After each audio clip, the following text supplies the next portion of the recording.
macam mana kita nak pertahankan diri kita. Kan sebelum tu saya perkenalkan diri, nama saya Sharifah Azimah. Okay, saya akan mengacarakan talk kita, event kita pada malam ini. Okay, tanpa membuang masa, kita akan terus ke topik kita yang pertama dengan penceramah jemputan kita yang pertama, iaitu Datuk Dr. Muhammad Hamzah. Okay, kita cerita sikit background beliau. Okay, sikit background beliau. Alright, Datuk Dr. Hamzah merupakan ada medical degree daripada UKM, Fellow of Royal College of Surgeons of Edinburgh, United Kingdom, Cardiothoracic Training di Bristol, Glasgow dan Edinburgh untuk selama 3 tahun setengah. Dan jawatan yang pernah beliau sandang antaranya Ketua Jabatan Pembedahan Kardiothoraksik di Hospital Pulau Pinang, Ketua Perkhidmatan Pembedahan Kardiothoraksik Kementerian Kesihatan, Penasihat Kebangsaan Program Latihan Pembedahan Kardiothoraksik, Timbalan Presiden Malaysian Association of Thoracic and Cardiovascular Surgery.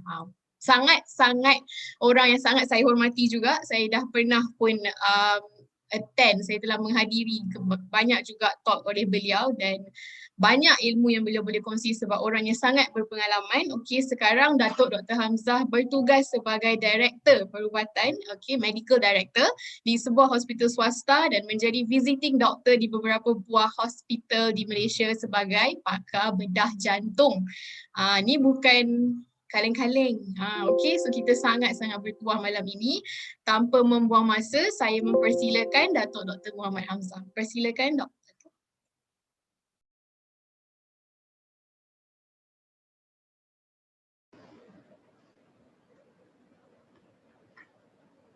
Assalamualaikum warahmatullahi wabarakatuh. Terima kasih Puan Sharifah Azimah. Boleh nampak ke slide saya ni? Okey. Alhamdulillah Rabbil Alamin wassalatu wassalamu ala Rasulillah sallallahu alaihi wasallam. Jadi terlebih dahulu saya ingin mengucapkan ribuan terima kasih kepada Puan Pengerusi Majlis di atas introduction telah diberikan dan juga pada pihak penganjur telah sudi menjemput saya untuk menceritakan tentang, kita dah tahu tentang pandemik COVID-19 ni, tapi dengan adanya vaksinasi, apakah yang akan kita dapat manfaat daripada dia. Kerana kalau kita ikutkan sekian hari sejak seminggu yang lepas ini, nombor-nombor angka mereka-mereka yang telah dijangkiti kuman virus ini semakin lama semakin meningkat. Hari ini dah lebih kurang 7,200 dan dijangkakan mengikut calculation yang telah dilakukan oleh pihak kerajaan, pihak Kementerian Kesihatan, dijangkakan nombor ini akan masih lagi meningkat hingga tak mustahil dia akan meningkat menjadi sebanyak 10,000. Jadi saya akan dalam masa yang telah berikan pada saya ini, saya akan fokuskan kepada peranan vaksinasi, tapi saya rasa saya nak kena juga bincangkan sedikit sebanyak tentang COVID-19 supaya kita dapat imbaskan kembali. Kerana dah terlampau lama, kita dah lebih kurang setahun setengah, kita dah dalam pandemik ini, tak nampak-nampak reda. Adakah ada satu, orang kata, light at the end of the tunnel. Okay. Saya nak bermula dengan this artikel yang telah dikeluarkan. Saya rasa kita semua mempunyai pengalaman masing-masing, kita semua mempunyai saudara mara, kawan-kawan rapat yang kita ataupun kenalan yang terkesan dengan penyakit ini, ya. Dan ini adalah satu gambaran apa yang berlaku pada recently, ya. Seorang polis wanita di mana beliau kehilangan ibu bapa beliau dan saya cuba dapat pointer. Okey. So beliau kehilangan ibu bapa beliau dan adik beliau dalam masa 3 hari. Around sekitar hari raya puasa baru ini. Lebih membimbangkan adalah kakak beliau dan juga baby ni, ya, juga pun positif COVID. Kenapa? Because ialah baru-baru ni di akhir Ramadan, orang sibuk beraya, walaupun ada mungkin yang tak balik ke kampung, tapi disebabkan oleh beberapa ialah kemeriahan dan orang kata naknya untuk menziarahi, dah lama rindu tak jumpa dengan sanak saudara, ibu bapa dan sebagainya.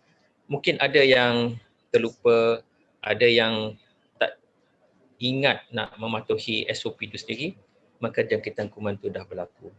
Ya, kerana jangkitan kuman COVID-19 ni dah ada di dalam komuniti. Dulu ada kluster-kluster tertentu, tapi sekarang ini banyak dah yang terlibat di kawasan-kawasan yang kadang-kadang tak ada pun kita rasa ada kontak, tapi tiba-tiba ada. Dan lebih membimbangkan adalah jangkitan kuman kalau dulu kita risaukan orang-orang yang berumur 60-an, 70-an ke atas. Tapi sekarang ni kita lihat kesannya ke atas mereka-mereka yang muda, 30-an, 40-an dan sebagainya. So kenapa benda ni semua berlaku? Okay, so nanti saya nak cuba ulaskan sebenarnya apa yang berlaku masa sekarang. So kalau kita tengokkan, ini adalah gambaran terkini. Ini adalah figures yang saya dapat pada tengah hari tadi. 7,289 kes COVID-19. Kita kat Malaysia lebih daripada 500,000 rakyat Malaysia yang kena penyakit ini. Kalau kita ingatkan lebih kurang 3 bulan lepas, angka ni hanya kurang daripada 100,000. Tapi secara mendadak, ya, secara mendadak. Kalau orang berniaga, especially berniaga MLM, dia orang sukalah mula-mula slow tapi tiba-tiba meloncat tinggi bisnes dia.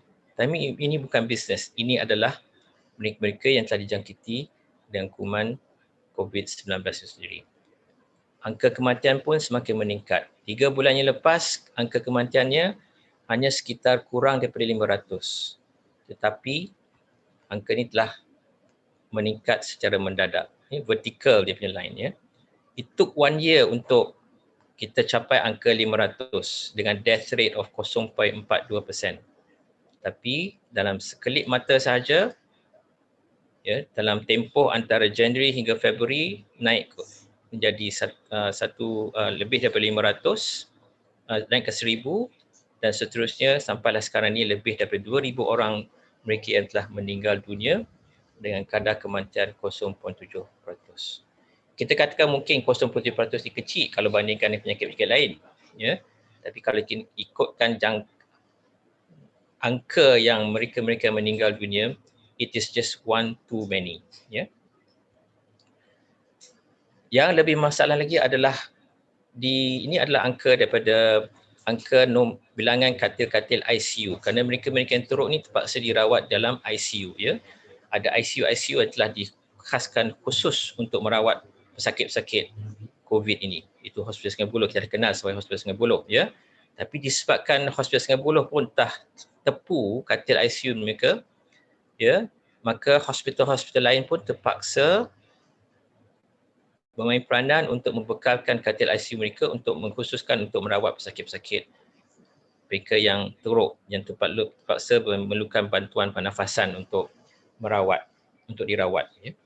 Dan angkanya ada yang sampai lebih daripada 100%. Macam mana boleh angka lebih daripada 100%? Because kalau ikutkan designated yang telah dikhususkan untuk menjadi ICU dalam masa yang normal, mungkin 80, tapi apabila kes itu dah terlampau lebih, maka itu yang boleh jadi angkanya lebih daripada 100%. Bermaknanya pesakit ward baru terpaksa ditukarkan menjadi ICU. Kadang-kadang pasien-pasien terpaksa diberi bantuan pernafasan di ward-ward biasa, dijaga oleh nurses yang tidak mempunyai pengalaman langsung untuk menjaga mereka-mereka yang diberi bantuan pernafasan. Ada beberapa hospital yang terpaksa ventilate pesakit-pesakit mereka di Jabatan Kecemasan, ya. Disebabkan oleh keadaan yang demikian, maka kes-kes penyakit-penyakit lain, penyakit jantung, penyakit kanser, penyakit-penyakit kronik yang lain terpaksa ditangguhkan. Hanya kes-kes emergency saja yang dapat dilakukan because of keadaan yang berlaku sekarang ini, ya. Itu dikatakan sebagai keadaan yang kritikal sangat-sangat. So, lebih kurang 4 bulan lepas saya ada memberi syarahan yang lebih kurang sama, di mana saya nyatakan bahawa kita takut sampai satu ketika bahawa kita punya healthcare system tidak dapat menampung keperluan mereka-mereka yang sakit tenat. we have actually reached that stage, because not only hospital-hospital kerajaan yang telah terlebih dari segi kapasiti untuk merawat pesakit, tapi hospital-hospital swasta pun jadi demikian. Saya kerja hospital swasta sekarang, dan hospital saya pun terpaksa memberikan kawasan ataupun katil untuk merawat pesakit-pesakit, dan sampai satu ketika di mana itu pun kami dah terlebih, di mana pesakit-pesakit dah terlebih daripada apa yang keperluan ataupun apa yang kemampuan hospital swasta dapat berikan. Dan recently pun ada pesakit-pesakit yang terpaksa diberi bantuan pernafasan di Jabatan Kecemasan yang tak sepatutnya ada, kerana usually bila mereka perlukan bantuan pernafasan, mereka terpaksa dimasukkan ke ICU, tapi ICU dah penuh. Nak buat macam mana? Jadi itulah yang kita buat. Why is this thing happening? Because of this simple thing. Rakyat kita don't care. Okay? Maaf saya katakan, tapi this is what's happening. A lot of us do not care. Mungkin anda yang ada di sini, you care because you are concerned about your family, yourself, that's good. Tapi unfortunately di luar sana, ramai mereka just don't care. Because dia mungkin disebabkan keadaan tertekan dan keadaan ekonomi, tertekan dikurung dan sebagainya. Tapi we have to fikirkan hakikatnya, this is something that we have to go through. And we have to take care of each other, be wary of each other, supaya masing-masing mainkan peranan. All it takes is for us to follow apa yang kerajaan sarankan, stay at home, jangan keluar kecuali perlu, pakai mask dan sebagainya, ikut SOP yang telah ditetapkan. And if we actually do this within a month, sebenarnya kes-kesnya boleh menurun. Tapi nak buat macam mana? Kita dah uji pelbagai ujian, mula-mula dengan election, dengan pelbagai aktiviti, dan baru-baru ini dengan sambutan Hari Raya. So now we are seeing the effects of it. Okay. Now this is another example. This was a WhatsApp yang viral semalam. Seorang doktor, dia katakan, agak panjang saya cuba summarizekan. Dia terpaksa attend to a young mother yang terpaksa bersalin melalui emergency cesarean section. Dan emaknya positif. Kenapa emaknya positif? Ialah pasal pergi beraya, melawat sakan dan sebagainya. Dia tahu dia pun tak berapa sihat, keluarga yang dia pergi visit pun tak berapa sihat. So bila dia balik menziarah keluarga, saudara mara dan sebagainya, dia pun sendiri tak sihat. So bila jadi macam tu, dia terpaksa dilakukan, because of keadaan baby tak stabil, terpaksa dilakukan cesarean section. Bayangkan kalau babynya pun positif. So itu akan berkait-berkait dan sebagainya. Okay, so these are the things yang kadang-kadang kita terlepas pandang. Kadang-kadang masyarakat terlepas pandang. Because of our action, ia akan menyebabkan turutan aktiviti atau masalah-masalah yang akan berkait. So it's very, very important untuk kita realise this. Sebelum saya nak bincangkan tentang vaksin itu sendiri pun. So apa dia itu coronavirus? Let's kita imbaskan balik sedikit pengetahuan kita balik. Dia sebenarnya coronavirus terdiri pada 7 jenis viruses yang terdapat, yang kita kenal. Dia asalnya pada binatang-binatang yang akan berjangkit pada manusia, melalui close contact, personal contact, atau kita makan makanan yang tertentu dan sebagainya. Dalam sejarah dunia yang baru-baru ini, sejak 20 tahun yang lepas, selain daripada COVID-19 ini, ada 2 lagi coronavirus infection. Satu dinamakan sebagai SARS-CoV-1, coronavirus 19 dinamakan SARS-CoV-2, yang berlaku di China dan membunuh lebih kurang 650 orang. Dan MERS-CoV yang berlaku di Saudi Arabia yang membunuhkan lebih kurang 800 orang yang datang daripada unta. So it is not something new. So apa yang waktu itu jangkitan kedua-dua epidemik ini telah memberikan saintis suatu ilmu untuk mereka, yang saya katakan later dalam penghasilan vaksin, di mana para saintis telah menyediakan makmal-makmal tertentu untuk lakukan research.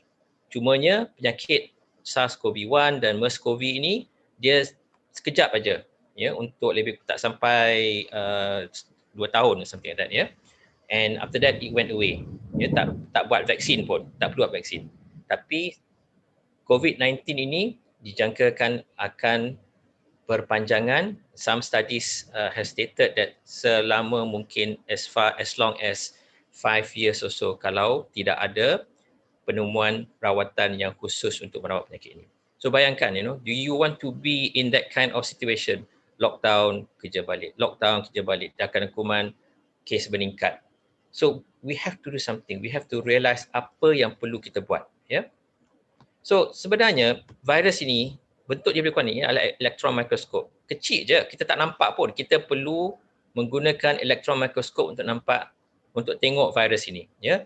Dan di belakang backgroundnya adalah di mana ia melekat pada dalam rongga kerongkong kita ada silia macam bulu-bulu. Apabila kuman masuk dalam kerongkong kita, kita akan batuk keluar kerana kuman itu akan merangsang bulu-bulu ini untuk kita batuk. Tapi virus ini terlampau kecil dan dia tidak merangsangkan. So that's why pada peringkat awal dia akan melekat dan dia melalui semburan, cairan, ya, kita bersin, kita batuk, kita bercakap dan sebagainya. Air liur akan tersembur keluar. Ya, banyak kajian menunjukkan within a distance of lebih kurang 1 meter. That's the reason why kita kena ada a distance of lebih kurang 1 meter supaya kesan daripada semburan apabila kita bercakap, kita bersin, kita batuk tu tak terkena kepada mereka-mereka yang rapat dengan kita. Okey? Dan kita tahu apa simptoms dia. Simptoms dia macam sesama biasa. Kadang-kadang tak ada simptoms pun. Ya? Tapi apa yang unik tentang kuman virus ni, dia boleh menyerang juga sistem saraf. Ya. Kuman virus yang lain seperti flu dan sebagainya, dia mungkinlah kita akan sesama, sakit kepala dan sebagainya, rasa sakit tekak. Tapi unik tentang coronavirus COVID-19 ini, ia akan menyebabkan hilangnya rasa dan hilangnya rasa bau. Okay, so that's very characteristic of COVID-19. Ya. So apa yang berlaku bila kuman ini yang dia sebenarnya terdiri daripada, dia bentuk daripada shell ataupun suatu lapisan luar, ya, dan ada dipanggil sebagai spike protein, dia bercacak-cacak tu. Dalamnya ada kumannya dalam bentuk virus RNA, ya. So virus ini yang menjadi kumannya, yang menjadi genetic materialnya. So apabila dia masuk dalam rongga hidung dan mulut dalam kerongkong kita, ia akan mula melekat pada sel tisu kita, sel-sel kita melalui suatu reseptor macam kunci dengan tempat letak kunci tu. Jadi sel reseptor ni adalah tempat kunci tu masuk, ya. Jadi yang spike protein ni akan membuka kunci melalui ACE reseptor ni untuk masuk dalam sel. Dalam sel pula kita ada beberapa struktur-struktur yang akan membuat macam struktur fotokopi, yang akan buat fotokopi daripada mRNA ini, dan kemudian macamlah kita ada CityLink dan sebagainya, orang buat drop sheet dan sebagainya, dia akan bungkuskan buat virus yang baru. Dan virus ni akan dirembeskan keluar. Nah, kalau sistem ketahanan badan kita kuat, kita akan melawan penyakit ini. Mungkin kita akan rasa demam sesama, mungkin tak ada apa-apa simptom pun. Pasal sistem ketahanan badan kita boleh melawan penyakit ini. Dan apabila lebih lama lagi virus ni masih ada, sistem sel ketahanan badan kita akan diaktifkan. Ya. Dan ada satu cerita pula, satu development pula di mana especially mereka-mereka yang muda, kenapa orang kata sekarang ni kenapa orang yang muda-muda pula kena? Because mungkin pada waktu yang pertama kita tak rasa demam sangat, tak ada batuk, tak ada apa-apa simptom. Tapi sebenarnya kuman virus tu dah mula masuk ke dalam paru-paru. Tadi di dalam mulut dan tekak. Sekarang ni dia dah masuk ke dalam paru-paru dan telah mula merosakkan paru-paru. Paru-paru jadi berair, menjadi keras, tak boleh kembang dan tak boleh berlakunya pertukaran oksigen dan karbon dioksida. Bila berlakunya satu-satu tahap, dinamakan sebagai oksigennya kurang, tapi belum teruk lagi, dia mungkin kata tercungap-cungap sedikit, tapi dia rasa happy je. Ya, dia pakai sebagai happy hypoxia. Kerana dia tak ada rasa apa-apa, dia rasa okey, high je, cakap pun okey. Tapi tiba-tiba keesokan hari terus meninggal dunia. Because tahap oksigen dah memang berkurangan sangat-sangat hingga tidak boleh membantu organ-organ lain untuk berfungsi secara normal. Because of this. This is the reason why a lot of young people nowadays meninggal dunia because of this phenomena. Ya, kerana kuman tu dah merebak, masuk terus ke dalam paru-paru dan merosakkan paru-paru. Ya. Now, kita tahu bahawa ia bukannya setakat berlaku di dalam sistem pernafasan kita. Ada juga reseptor-reseptor lain yang ada di otak kita, sistem jantung, buah pinggang tu pertamanya. Ya. And all this can be damaged apabila berlakunya jangkitan kuman yang teruk di mana viral loadnya terlampau tinggi. Banyak sangat virus hingga sistem pertahanan badan kita tak boleh melawan. Dan ada juga satu keadaan klinikal di mana apabila pertembungan sistem badan kita melawan kuman virus ni, ia akan merembeskan keluar banyak bahan-bahan kimia. Dan bahan-bahan kimia ni pula akan menjadi toksik kepada organ-organ lain. Itu adalah satu sebab kenapa pesakit-pesakit boleh bila masuk ke dalam ICU, bukan saja sistem pernafasan yang rosak, buah pinggang rosak, jantung jadi lemah, pasien terpaksa dikomakan dan sebagainya, because of serangan ke atas organ-organ ini. And the main reason why people die in dalam ICU adalah disebabkan oleh multi-organ failure ataupun memang pasien tak boleh nak diberikan bantuan pernafasan kerana paru-paru dah memang dah rosak terus. Ya. Ada seorang pakar bedah jantung dari Malaysia yang sekarang ni berada di Canada, negara advance, ya. Mereka-mereka yang baru bantuan pernafasan yang muda-muda yang dapat disalvagekan, mereka akan laku sama ada letak dalam mesin yang lebih canggih lagi untuk memberi bantuan pernafasan atau mereka akan melakukan transplant. Dia ambil paru-paru daripada pesakit yang dah meninggal, letak masuk dalam pesakit yang ada ni. Kita kat Malaysia tak mampu nak buat because all those things are very expensive. Dia kata kat Canada saja dia akan lakukan lebih kurang 8 ke 10 kes dalam seminggu. This is how bad the situation is all over the world. Ya. Kita kat Malaysia ni kita tak capai that level of kita boleh buatkan heart ataupun lung transplant untuk merawat. Nak merawat pesakit-pesakit yang sakit-sakit biasa, penyakit paru-paru yang perlukan lung transplant itu dah satu hal. Nah ini mereka-mereka yang kena masalah COVID-19, ya, di mana paru-paru dah rosak. So we have not reached that stage, ya, because our resources are so limited. Okay, so keadaan ini adalah gambar CT scan, ya. Untuk mereka-mereka tak tahu, CT scan paru-paru ni tengah-tengah ni adalah jantung dengan saluran darah dengan kerongkong dan sebagainya. Jadi sebelah kanan dan kiri adalah paru-paru. Okay, paru-paru yang normal akan berwarna hitam, yang macam line-line putih ni adalah saluran darah dalam paru-paru itu sendiri. Tapi apabila mula jangkitan kuman, dia akan berbentuk macam ni, ya, warna kelabu asap sedikit. Dan lama-lama ia akan merebak, ini adalah disebabkan oleh kuman itulah menyebabkan berlakunya kerosakan pada paru-paru itu sendiri. Dan lama-lama kawasan yang warna putih ini, oksigen tak boleh masuk, ya, dia tak berfungsi. Itu satu hal. Paru-paru menjadi mengeras, ya. Jadi dia tak boleh nak kembang elok. Jadi pasien lama-lama dia akan berasa penat tersenat, ya. Kawasan yang putih ni terdiri pada cair, terdiri pada kawasan yang dah keras. Ya, biasanya paru-paru dia kental, dia anjal, ya. And it moves up and down apabila kita bernafas. Jadi paru-paru kita mengembang. Tapi sampai satu ketika bila ia dah rosak, paru-paru kita tak dapat mengembang. Jadi oksigen tak dapat masuk. Ya. Lama kelamaan pasien akan merasa susah untuk bernafas. Okay. Sebenarnya apabila kita kena jangkitan kuman bergantung pada tahap ketahanan badan, our immune system, ya, akan berlaku beberapa keadaan di mana kita akan ada simptom ataupun tidak. About 40% of our patients or people tak ada simptom langsung. Dia ada jangkitan kuman tapi dia tak ada simptom. Ya, ini yang bahaya kerana mereka boleh pergi shopping mall, pergi surau, pergi ziarah kawan-kawan, pergi bercakap-cakap, makan minum, berkelak ketawa dan sebagainya. These are the people yang akan menyebabkan berlakunya merebak penyakit COVID-19 di komuniti itu sendiri. Mereka-mereka ada sesama yang ada batuk, demam dan sebagainya, kita boleh check. Kebanyakannya akan recover. Tapi apabila ketahanan badan dia tak boleh melawan penyakit ini, maka ia akan kadang-kadang perlu bantuan oksigen, dan lebih teruk lagi, dia akan perlu bantuan pernafasan dan sebagainya dalam ICU. Itu akan berlaku keadaan di mana boleh membawa kepada kematian. Okay. So siapa dia yang akan mempunyai risiko-risiko itu untuk masuk ke hospital dan mungkin boleh meninggal dunia? The older you are, yeah, when you are more than 50 years old, you can see the numbers, yeah. Kemungkinan untuk masuk hospital 3 ke 4 kali ganda.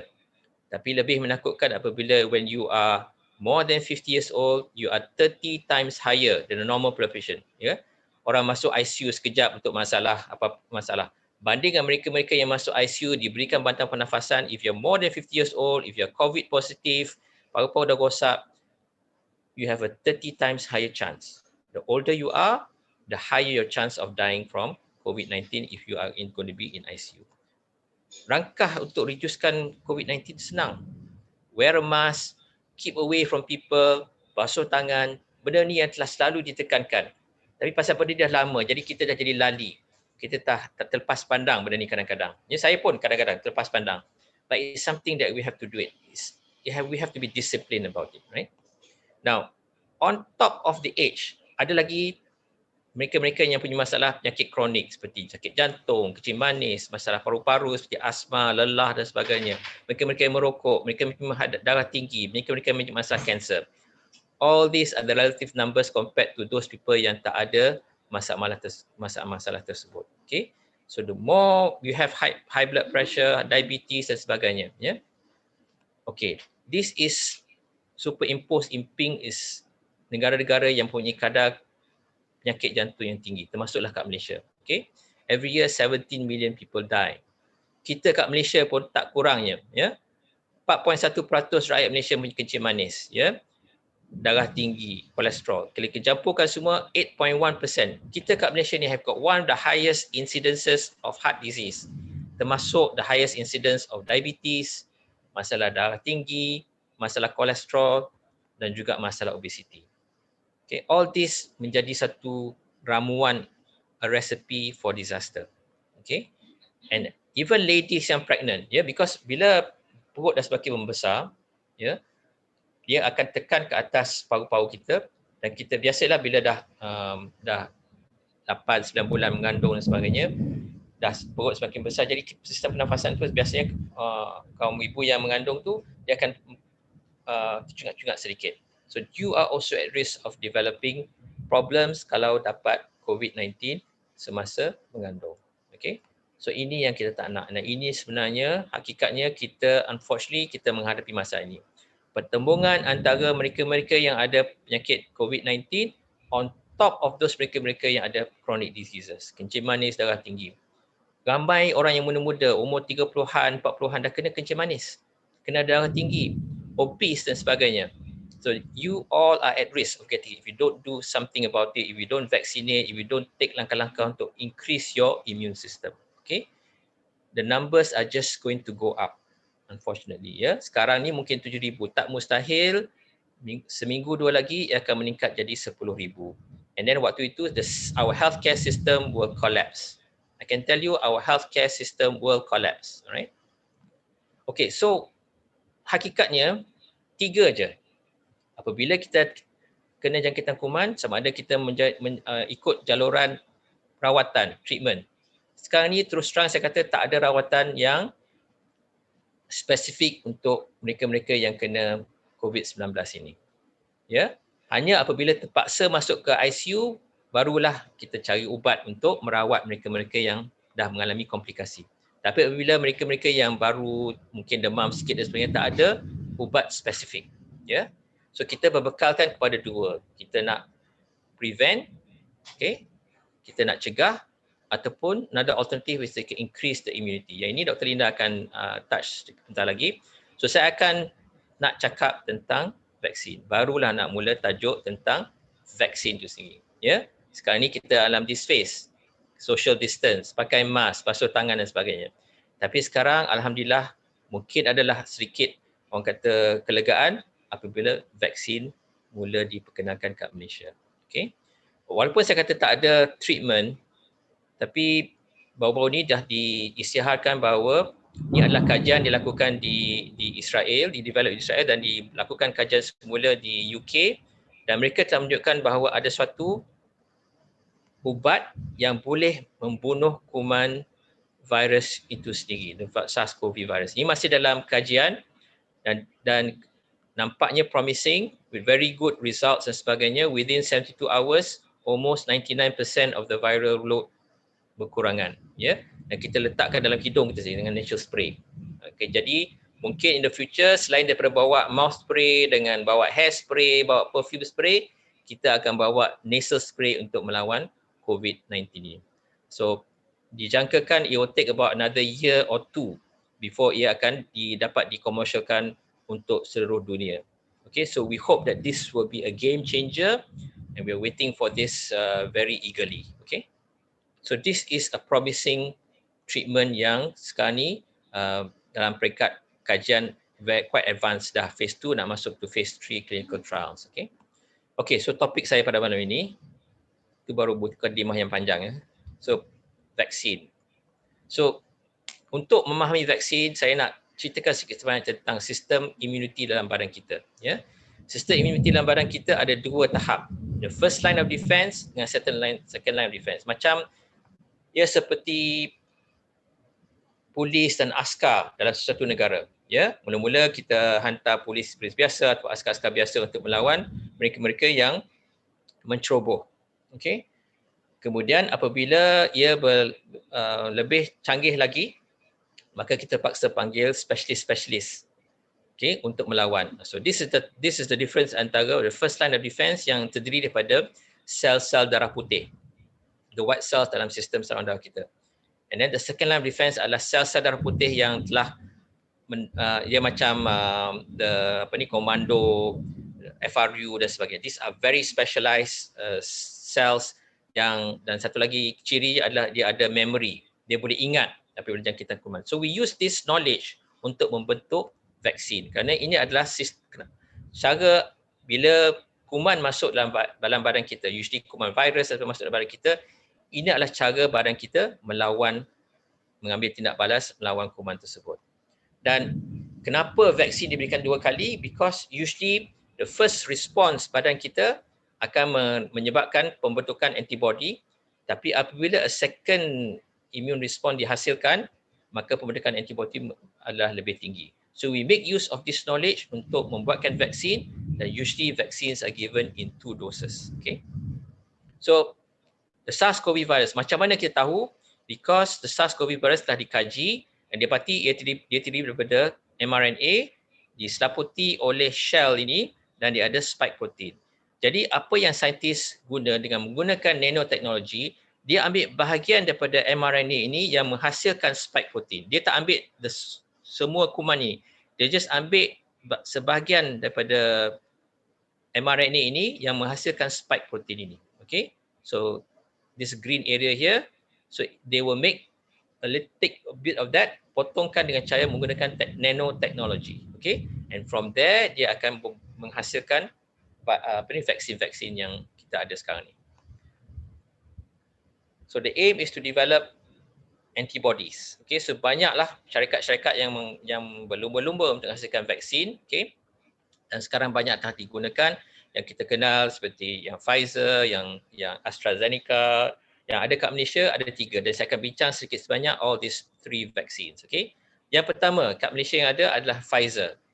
Okay, Pfizer vaksin ni apa yang dia buat, dia ambil yang mRNA tadi tu, kemudian dia masukkan dalam satu dia buat macam virus yang olok-olok, dia masukkan situ, masuk dalam sel kita, dan sel kita akan kenal mRNA ini untuk menghasilkan spike protein. Ya, mRNA tak masuk dalam nukleus. Dengan orang kata masuk dalam nukleus, tukar habis kita punya, boleh kita dia orang akan control minda kita dan sebagainya. Tidak, dia tidak masuk dalam nukleus kita, kerana di luar nukleus dalam sel badan kita, dan tujuan utama vaksin ini adalah untuk menghasilkan spike protein supaya badan kita kenal spike protein ini untuk menghasilkan antibody.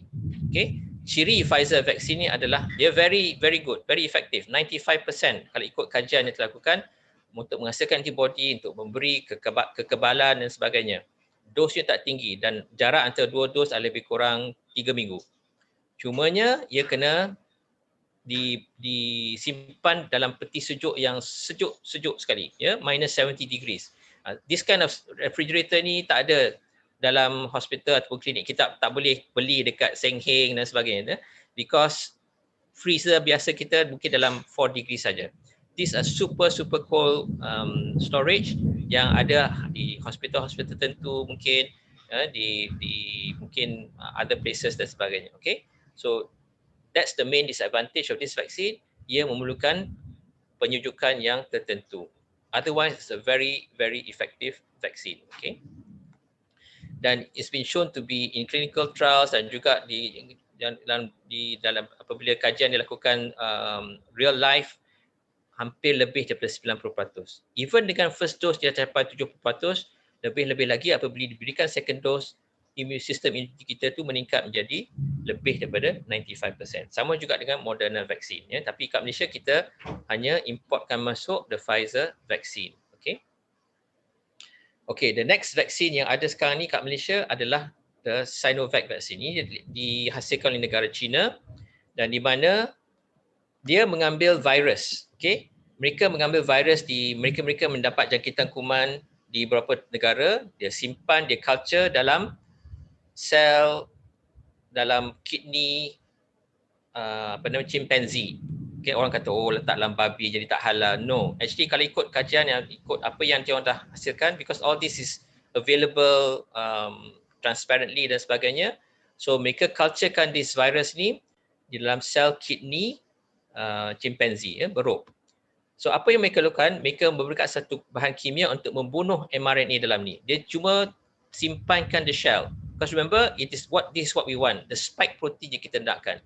Jadi disuntik dalam badan kita, dia mungkin akan bagikan satu adjuvant sekali, suntik dalam badan kita dan badan kita akan menghasilkan antibody untuk melawan virus tersebut. Ini adalah vaksin secara tradisional yang kita gunakan, ya, seperti flu vaksin yang selalu kita dapatkan. Okay, so dia punya sistem tidak balas badan kita, ya, all the side effects tu taklah seteruk seperti ataupun taklah setinggi kalau bandingkan dengan the Pfizer vaksin dengan the AstraZeneca vaksin. Okay.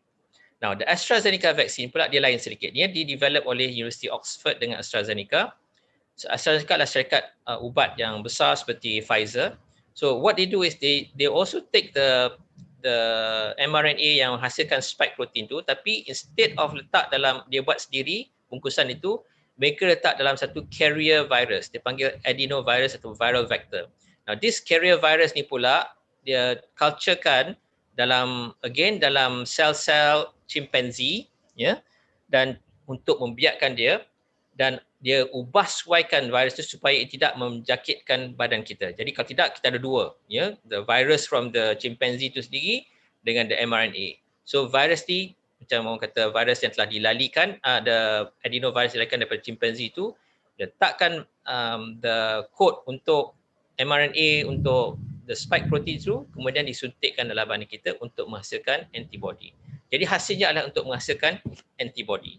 Okay, so sekarang ni saya rasa baru-baru ni, in fact even today, ramai yang tak dapat untuk daftarkan diri untuk dapat AstraZeneca vaksin ni kan, because ramai orang untuk daftarkan, tapi insyaAllah ada.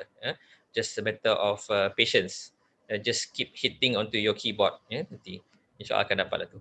And it's a very effective vaccine. Cumanya ia mendapat a little bit of bad publicity disebabkan oleh masalah-masalah clotting yang saya akan cuba ceritakan sedikit.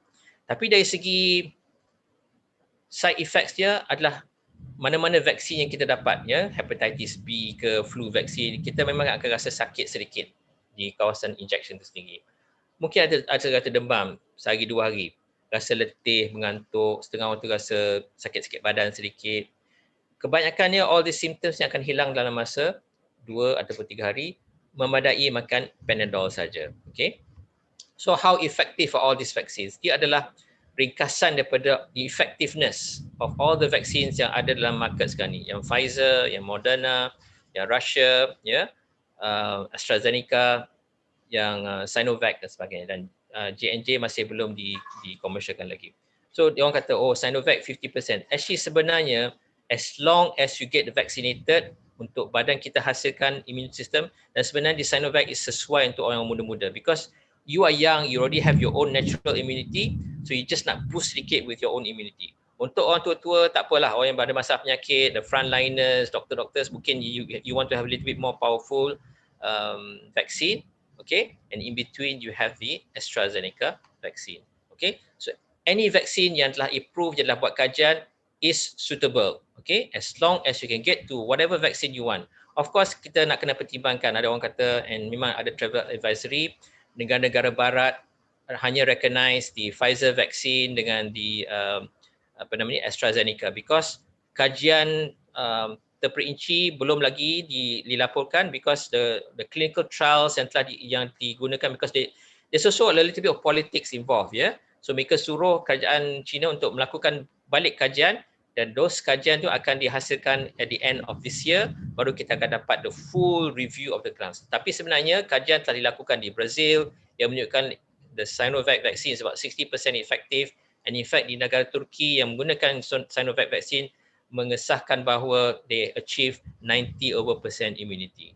Okay, so because of that, kerajaan Malaysia apabila mereka review all the results balik, itu yang diluluskan untuk dilakukan diberikan vaksin kat negara Malaysia. So kita kat Malaysia ni kita ada 3, tapi kita tak boleh buat pilihan, ya.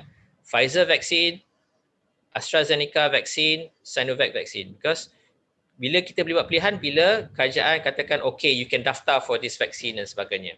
Otherwise, you only get whatever is given to you. Okay?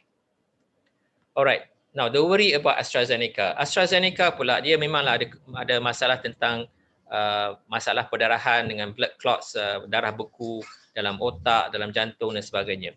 Ia lebih tinggi sedikit, tapi even then pun is rare di mereka-mereka yang muda. So this group from Australia, mereka buat satu perbandingan.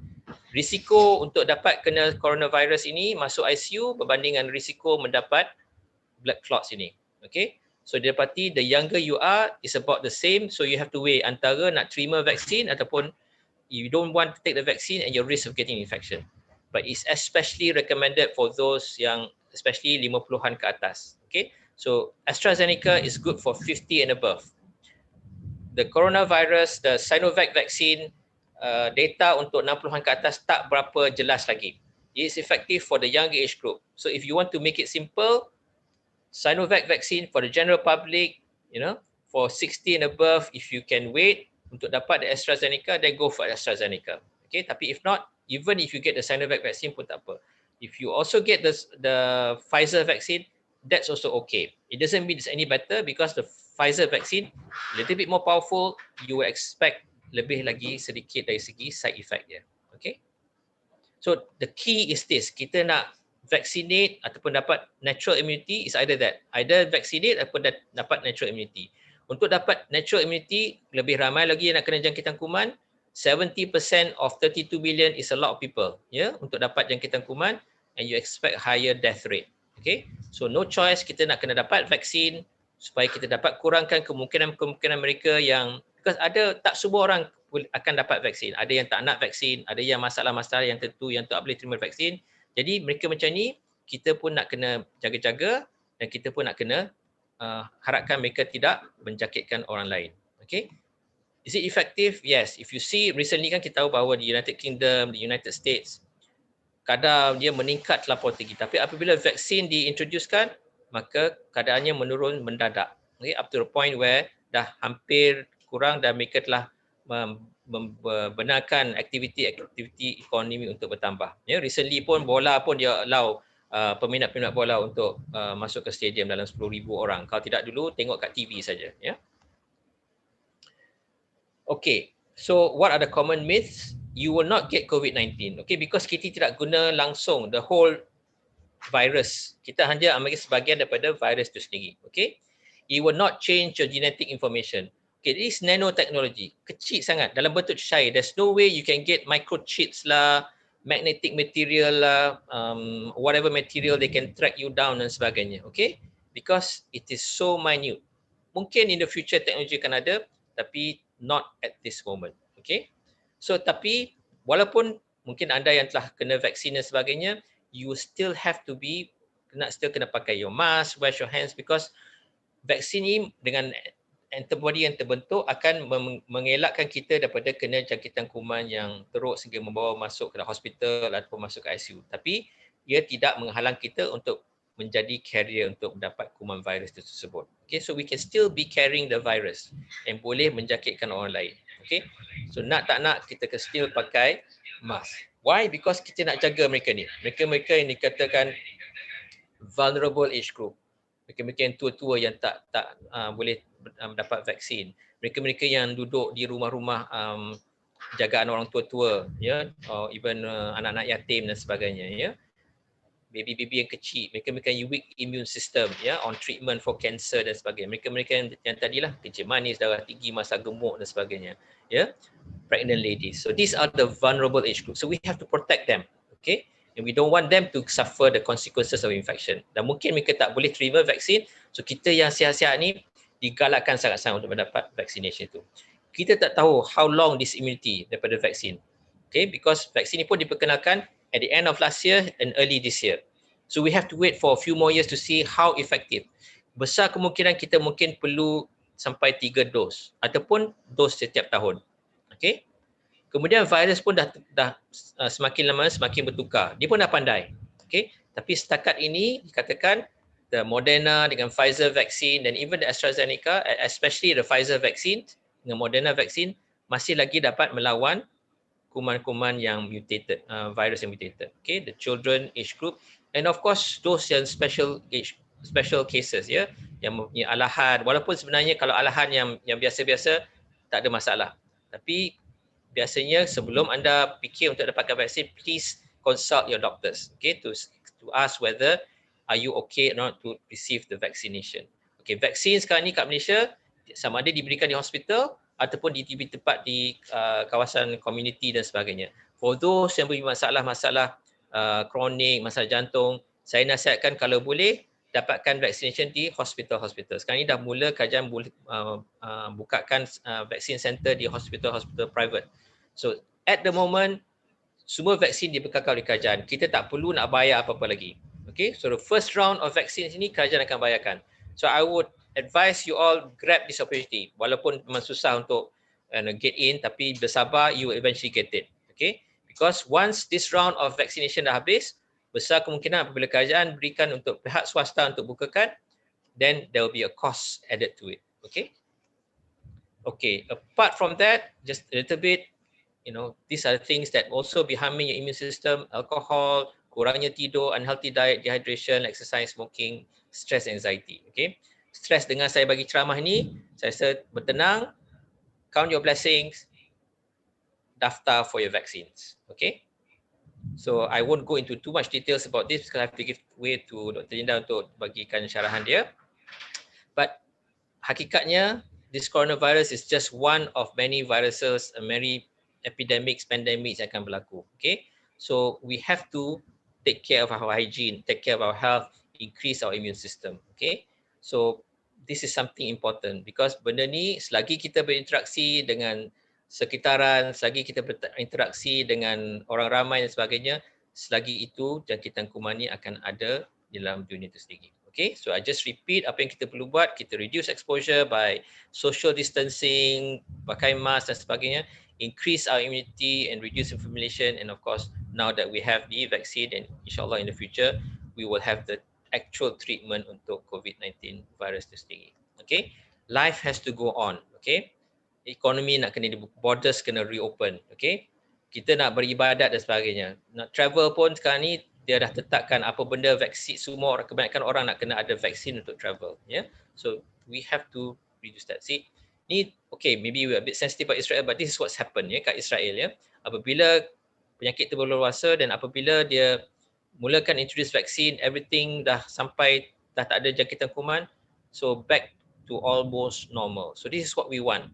We want our lives which was more than 2 years ago, di mana kita dapat pergi berziarah, have dinner or lunch together dan sebagainya, or social interaction dan sebagainya. Tapi sekarang ni dalam keadaan tertentu ini, we have no choice. Yeah? So it's very, very important for us to break that cycle and all of us can then go back to normal life as soon as possible. Okay? So unfortunately, it is human activity. There's no doubt about it. It's human activity yang menyebabkan berluasanya jangkitan kuman virus ini. Yeah?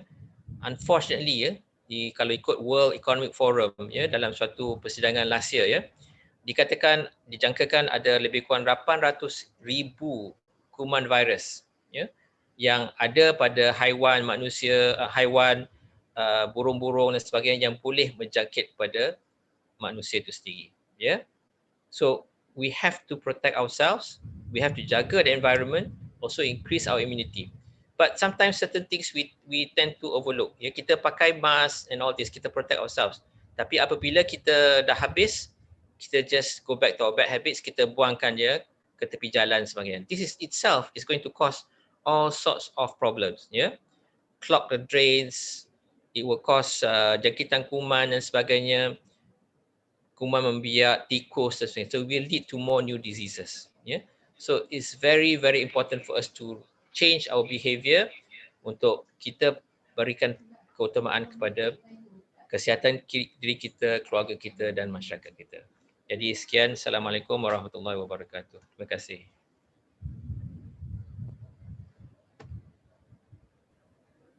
Terima kasih Datuk Dr. Hamzah. Saya dah tergamam. Anda semua macam mana? Okey, terima kasih banyak sangat ilmu, banyak sangat knowledge, banyak sangat kesedaran. Siapa yang tak sedar lagi, saya dah tak tahulah macam mana. Okey, so seterusnya kita tak nak buang masa lagi. Okey, seterusnya kita akan terus ke tadi kita tengok vaksin, kita tengok lebih tentang apa COVID ni macam mana. Sekarang kita nak tengok, so macam mana kita nak protect diri kita? Kita nak naikkan pertahanan badan kita, immune system kita macam mana? Okay, so tanpa membuang masa, saya nak baca sedikit tentang penceramah kita yang seterusnya, iaitu Datin Dr. Azlinda, isteri kepada Datuk Dr. Hamzah tadi. Best kan? Pasangan yang sangat-sangat hebat ni, saya sangat hormati. Okey, Datin Dr. Azlinda merupakan lulusan ijazah perubatan dari Universiti Malaya, lebih 10 tahun dengan KKM, pakar kesihatan dan pemakanan dan penasihat nutrisi. Okey, sering juga dijemput sebagai penceramah wellness daripada berbagai agensi dan organisasi, dan juga beliau sering memberi hikmat nasihat dan membantu ramai orang menikmati hidup yang sihat. Banyak juga info tips juga saya juga dapat daripada Dr. Azlinda sendiri. Okey, so tanpa membuang masa, kita terus ke topik seterusnya dengan Datin Dr. Azlinda. Persilakan Doktor. Terima kasih Azima, MC kita pada malam ni. Assalamualaikum warahmatullahi wabarakatuh. Pertama sekali saya ingin ucapkan tahniah kepada anda semua yang masih ada di sini, sebab anda memang sangat prihatinlah mengenai keadaan kita sekarang, ya. Dan saya juga ingin ucapkan terima kasih kepada pihak penganjur yang telah menjemput kami berdua untuk sharing pada malam ni. Jadi kami sangat-sangat berharap dengan sharing kami ni dapat membantu ramai orang supaya lebih faham tentang vaksin, dan anda yang dapat segala info dan ilmu pada malam ini, anda kongsi-kongsilah ya bersama-sama kepada keluarga, saudara mara, kawan-kawan, rakan-rakan semua, supaya negara kita dapat kembali kepada normal, ya. Sebab kalau kita tengok ya di US, di UK kan, diorang punya kes memang dah turun sangat-sangat, sebab diorang dah ramai sangat yang divaksin. Okey. Jadi itulah sharing Dr. Hamzah tadi mengenai vaksin. Maka topik saya seterusnya adalah apa yang kita boleh buat selain daripada vaksin tu, apa yang kita boleh lakukan untuk kita mencegah, ya. Sebab kita semua tahu, bab kita memang dah tahu pencegahan ni lebih baik pada rawatan, tapi tentang COVID-19 ni kita sangat-sangat tahulah, ya. Walaupun masih ramai lagi orang yang orang yang tak percaya yang sebenarnya COVID-19 ni betul berlaku. Ada orang masih kata tipu je semua ni, kan. Okey. Jadi tadi Dr. Hamzah dah tunjuk dekat sini, ya. Kita bandingkan kalau orang yang muda antara umur 19 hingga 29 tahun itu katalah 1, risikonya 1. Semakin berumur kita, semakin tinggi keberangkalian kalau kena COVID-19 kena masuk hospital. Dan bila masuk hospital, anda tengok death kematian. Kebarangkalian mati sangat-sangat tinggi. Bayangkan 65 orang yang umur 65 hingga 74 tahun, 90 kali ganda lebih risiko meninggal bila masuk hospital. Orang yang 85 tahun ke atas, 630 kali ganda risiko mati kalau masuk hospital, ya. Jadi kita jangan selfish ya, ramai orang yang pentingkan diri sendiri, dia rasa dia muda, sihat, dia ke sana ke sini tapi anda kena ingat ya, walaupun anda ke sana ke sini dan anda muda, mungkin anda umur 18 hingga 29 tahun, tapi anda ada ibu bapa, saudara mara, nenek atuk yang umurnya 50 ke atas ya, yang akan dapat kesan yang sangat buruk dengan kelakuan yang tidak bertanggungjawab anda ya. Itu saya letakkan sekali lagi slide ni sebab nak kita faham your snapshot slide ni, hantar dekat semua orang bagi orang faham ya. Okey. So apakah cara kita untuk kita bantu sama sendiri untuk mencegah ya daripada terkenanya COVID-19. Okey. Dan saya juga akan sharing kalaulah ditakdirkan Allah kena juga apa yang kita boleh buat. Ya. Pertama, SOP saya rasa semua orang tahu walaupun bukan semua orang faham dan ikut. Jadi saya tak nak cakap lagi pasal SOP ni sebab tiap-tiap hari kita dapat mesej daripada MKN kan. Jadi kita perlulah ambil berat pasal SOP ni. Nombor 2, vaksin. Dr. Hamzah dah cover tadi banyak pasal vaksin. Nombor 3 adalah sistem imun. Kalau kita tengok slide yang tadi ya, kenapa orang muda tadi mereka walaupun kena mungkin tak ada simptom, ataupun kalau ada simptom tidak perlu masuk hospital. Sekarang ni terpaksa kuarantin di rumah ya sebab pusat kuarantin sudah penuh. Walaupun kena masuk pusat kuarantin tapi tak ada sangat masalah, tak sakit dan boleh recover dengan baik. Sebab orang-orang muda sistem imun dia masih kuat. Walaupun memang ada orang muda juga yang meninggal macam Dr. Hamzah katalah, tapi kebanyakannya ya. Jadi kalau kita dah ikut SOP, kita cubalah dapatkan vaksin. Ada offer buka untuk daftar vaksin, daftar segera sebab dah faham tadi Dr. Hamzah cakap ya mengenai vaksin ni, tidak ada ragu-ragu lagi. Kemudian yang ketiga adalah kita kena kuatkan sistem imun. Macam Dr. Hamzah kata ya, coronavirus ni ada 800,000 jenis. Jadi insya-Allah kita akan mengatasi coronavirus COVID-19 ni, tapi kita juga faham bahawa dalam masa akan datang akan ada pula coronavirus yang lain. Sebab kita dah ada coronavirus yang dulu-dulu, betul tak? Kita ada SARS, kita ada MERS-CoV. Ya, jadi akan datang lagi. Jadi apakah persiapan kita? Imun sistem kita ya. Jadi untuk kita hidup sihat, macam mana kita nak buat? Okay, sekejap ya, saya alih benda ni kacau. Macam mana kita nak sihat? Tidak ada cara lain ya. Untuk kita kuatkan imun sistem kita, kita perlulah mengamalkan gaya hidup yang sihat. Memang tidak ada cara lain.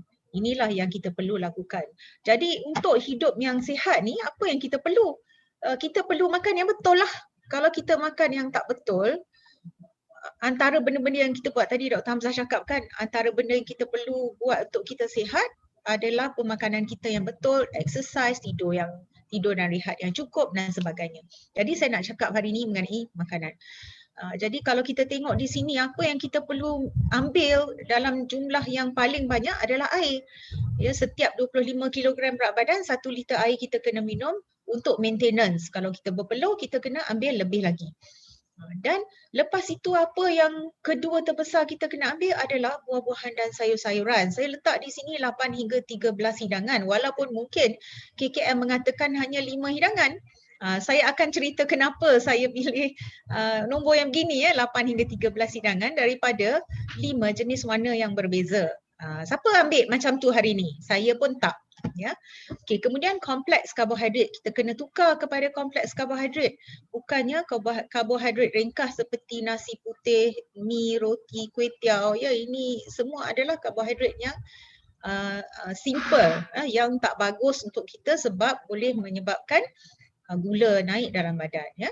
Kemudian protein, omega 3 ya, minyak yang penting, dan yang paling atas sekali adalah gula. Manis. Manis tu 6 hingga 8 subutir maksimum sehari, termasuk dalam semua yang makan kuih ke, minum air ke, semua tu jumlahnya 6 hingga 8 subutir sahaja sehari. Kemudian exercise setiap hari ya. Jadi kalau kita tengok macam mana sepatutnya pinggan kita nampaknya, beginilah sepatutnya ya. Setengah daripada pinggan kita adalah buah-buahan dan sayur-sayuran, biji urin ya. Dan daripada color-color yang macam ni ya, kat sini ada 5 color, 5 warna yang berbeza. Sebab warna-warna tu sebenarnya adalah zat phytonutrient yang penting. Kemudian sukunya adalah protein, lebihkan protein daripada tumbuh-tumbuhan daripada protein haiwan. Kemudian suku lagi adalah karbohidrat yang kompleks. Kalau kita tengok situ semuanya karbohidrat kompleks ya. Kemudian air ya. Tadi kita kena minum air yang banyak, betul tak? Kalau berat badan kita 60 kilo, kita kena minum lebih kurang 2.5 liter air sehari. Ya, air kosong seboleh-bolehnya. Okey. Jadi kenapa ya saya katakan saya pilih 8 hingga 10 serving hidangan buah-buahan dan sayur-sayuran. Ini adalah satu kajian ya yang dilakukan oleh saintis daripada Imperial College of London. Mereka menganalisis 95 studies ya. Maknanya research tu 95 kajian yang melibatkan 2 juta orang. Ini memang kalau kajian yang macam ni besarnya jumlah, memang kita boleh percayalah ya. Mereka katakan untuk mendapat maksimum benefit ya daripada makan sayur-sayuran dan buah-buahan, kita kena makan 10 hidangan buah-buahan dan sayuran sehari. Banyak mana 10 hidangan? Itu kalau tengok gambar yang saya tunjuk buah sayur tu, macam ni lah kena makan untuk setiap hari ya. Makan tengah hari, makan malam, makan sarapan. Ada tak kita makan? Saya boleh garanti dalam yang ada dalam meeting sekarang ni hampir 500 orang, saya boleh garanti mungkin tak sampai 10% yang boleh makan macam ni setiap hari ya. 10 tahun, 30 tahun, 40 tahun, 70 tahun, 80 tahun. Ya. Jadi sebab itulah kita perlu makan buah-buahan dan sayur-sayuran. Okey.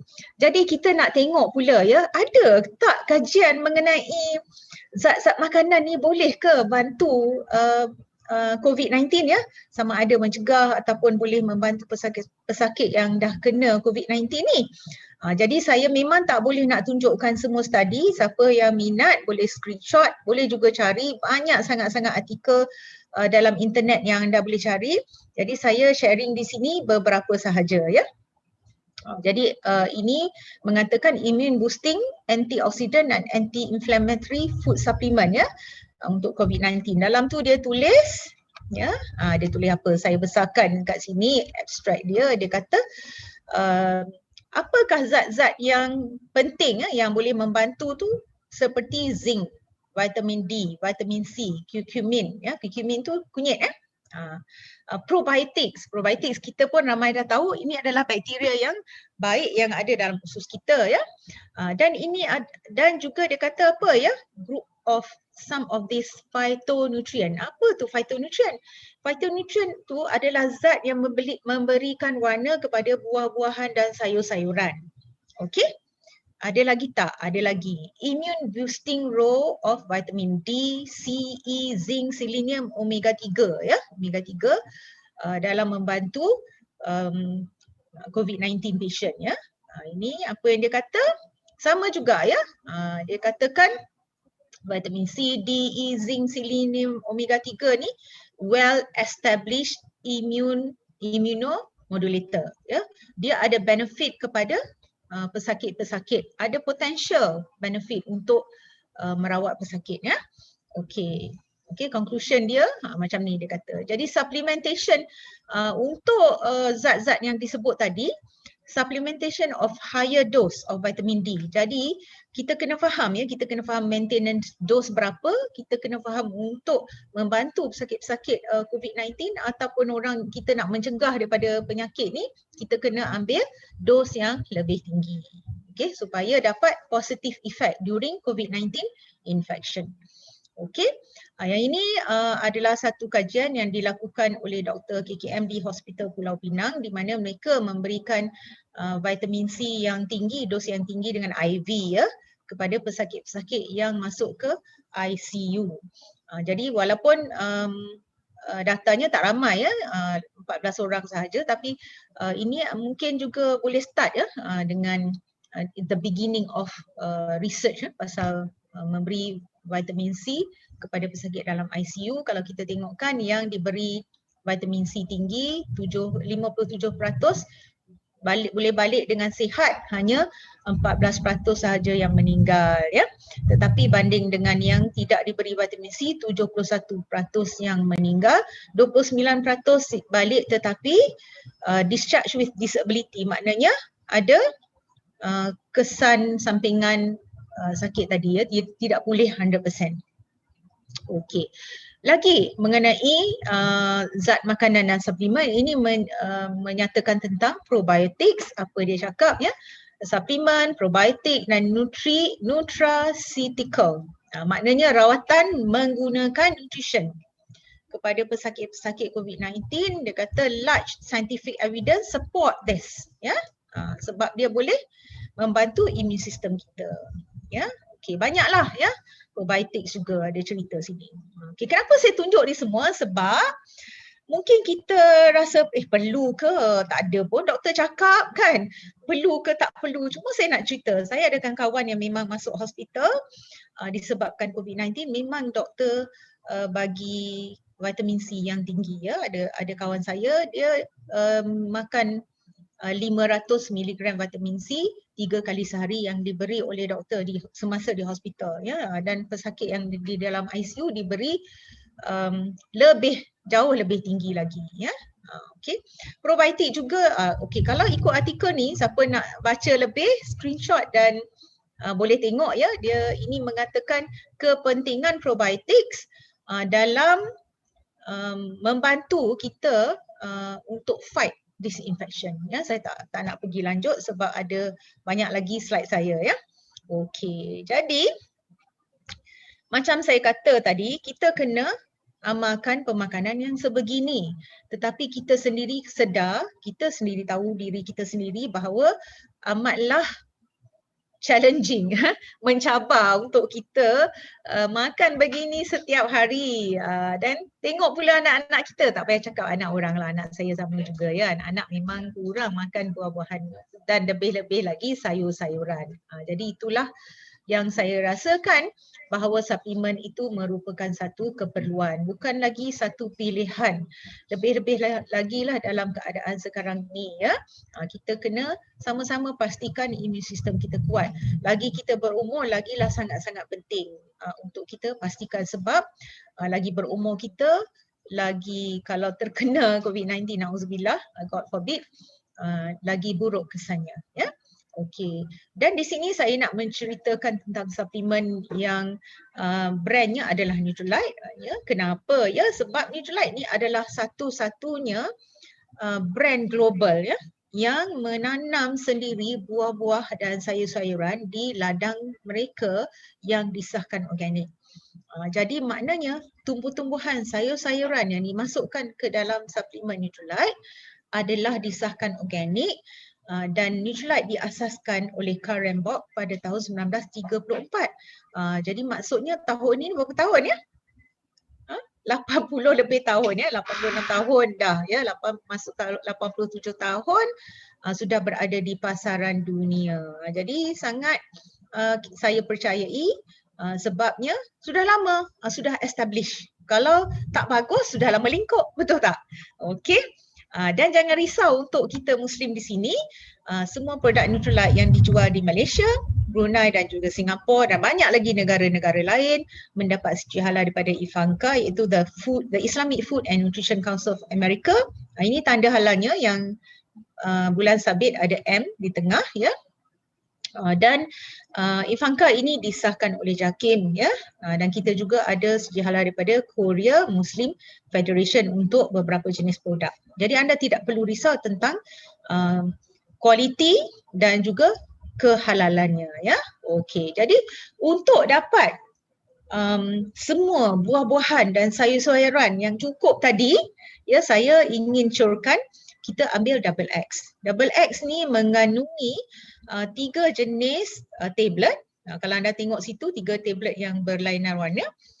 Yang mengandungi tablet pertamanya ada 12 jenis vitamin A, B, C, D ya, sebab B ada banyak kan.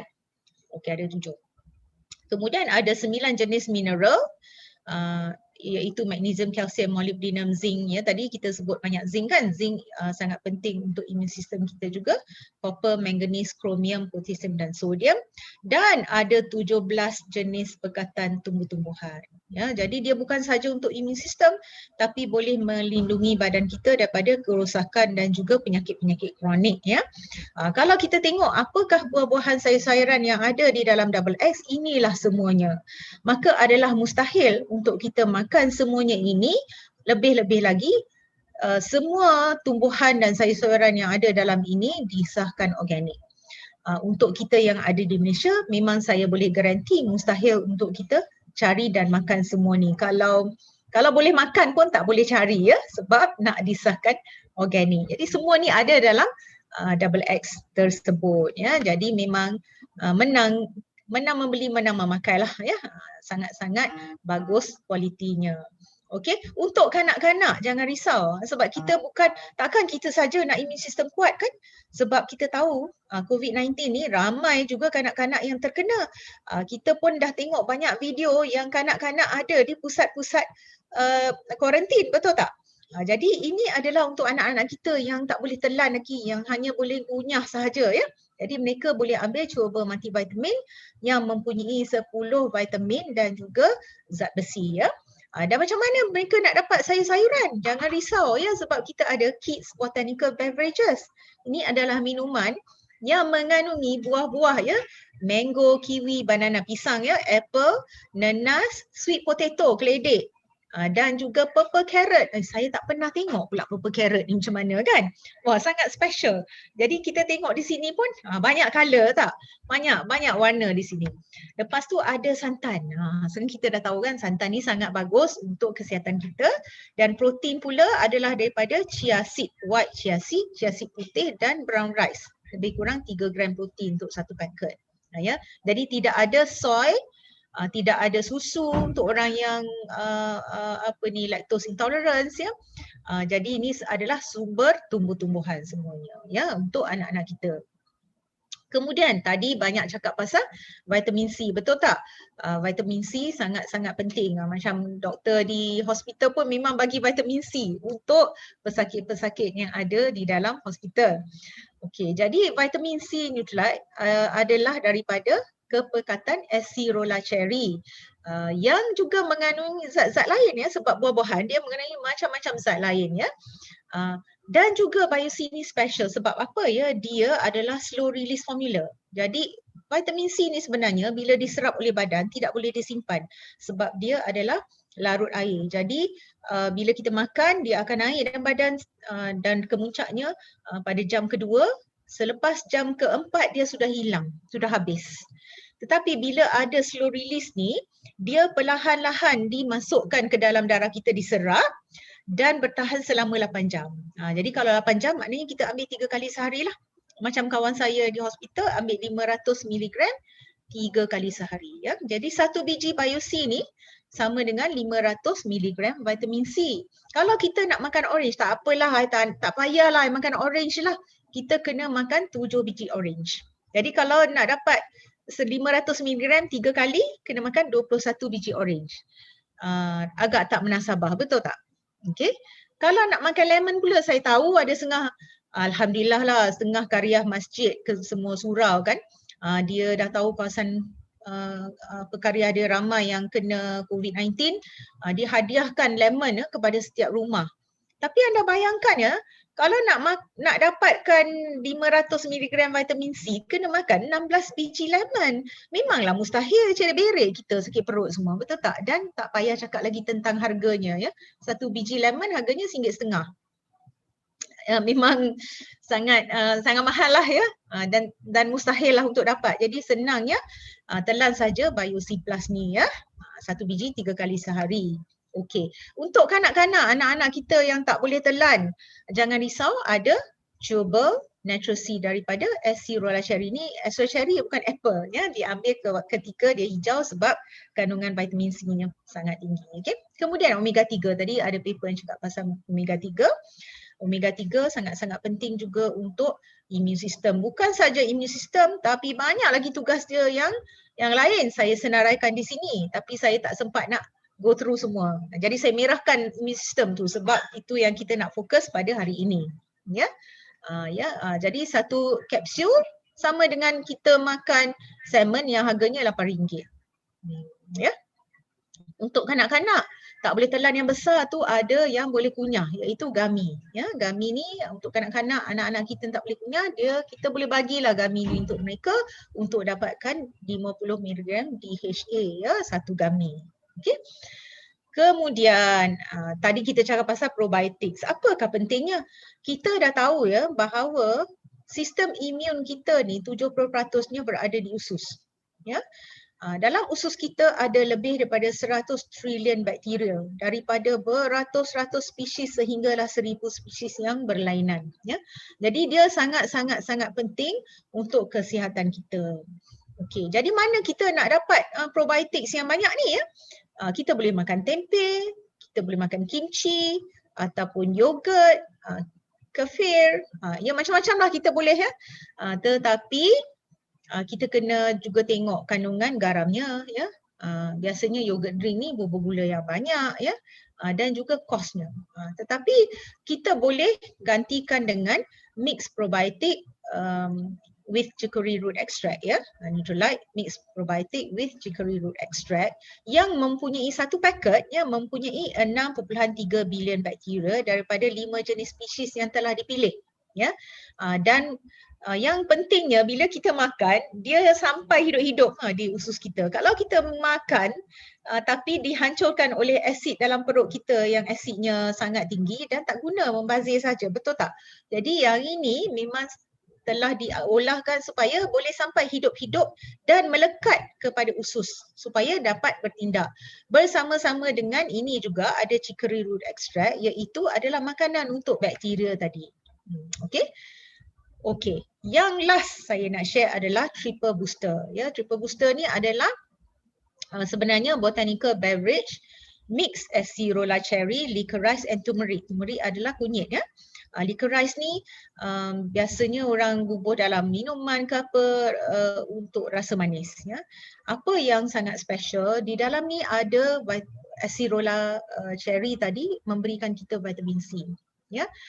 Kalau tadi anda faham sikit Dr. Hamzah cerita kenapa orang yang kena COVID-19 ni dia dapat masalah paru-paru ya yang menyebabkan dia kena ventilator semua tu disebabkan immune system kita yang overreacting ya, dia menyebabkan pneumonia ya, inflamasi kepada paru-paru dan juga blood clots ya. Jadi yang specialnya tentang botanical beverage ni adalah licorice extract tadi ya. Licorice extract tadi dia menghalang daripada immune system yang menyebabkan blood clots dan inflamasi di dalam paru-paru kita. Ini telah dibuat kajian oleh saintis-saintis negeri China sudah lama. Ya, memanglah kan kita dapat banyak WhatsApp betul tak? Makan herba tu, rebus itu, rebus ini. Itu okey, cumanya kita tak tahu dos dia, betul tak? Kita tak tahu banyak mana. Herba ni macam ni. Tak semestinya kita makan banyak bagus. Sikit mungkin tak berkesan ya. Dia ada tahap sukatan dia. Kalau kita tidak buat kajian, kita tidak akan pasti apakah sukatan yang berkesan. Tetapi untuk botanical beverage ni telah dibuat kajian oleh saintis dan didapati kombinasi yang betul diletakkan dalam ini ya. Jadi anda boleh minum macam ini saja. Dia rasa macam orange. Dia rasa orange. Jadi boleh minum. Jadi apa yang kita boleh buat kalau kita belum lagi dapat vaksin ya. Ini untuk semua orang lah, amalkan gaya hidup sihat dan boleh ambil suplemen yang saya cerita tadi untuk bantu immune system kita.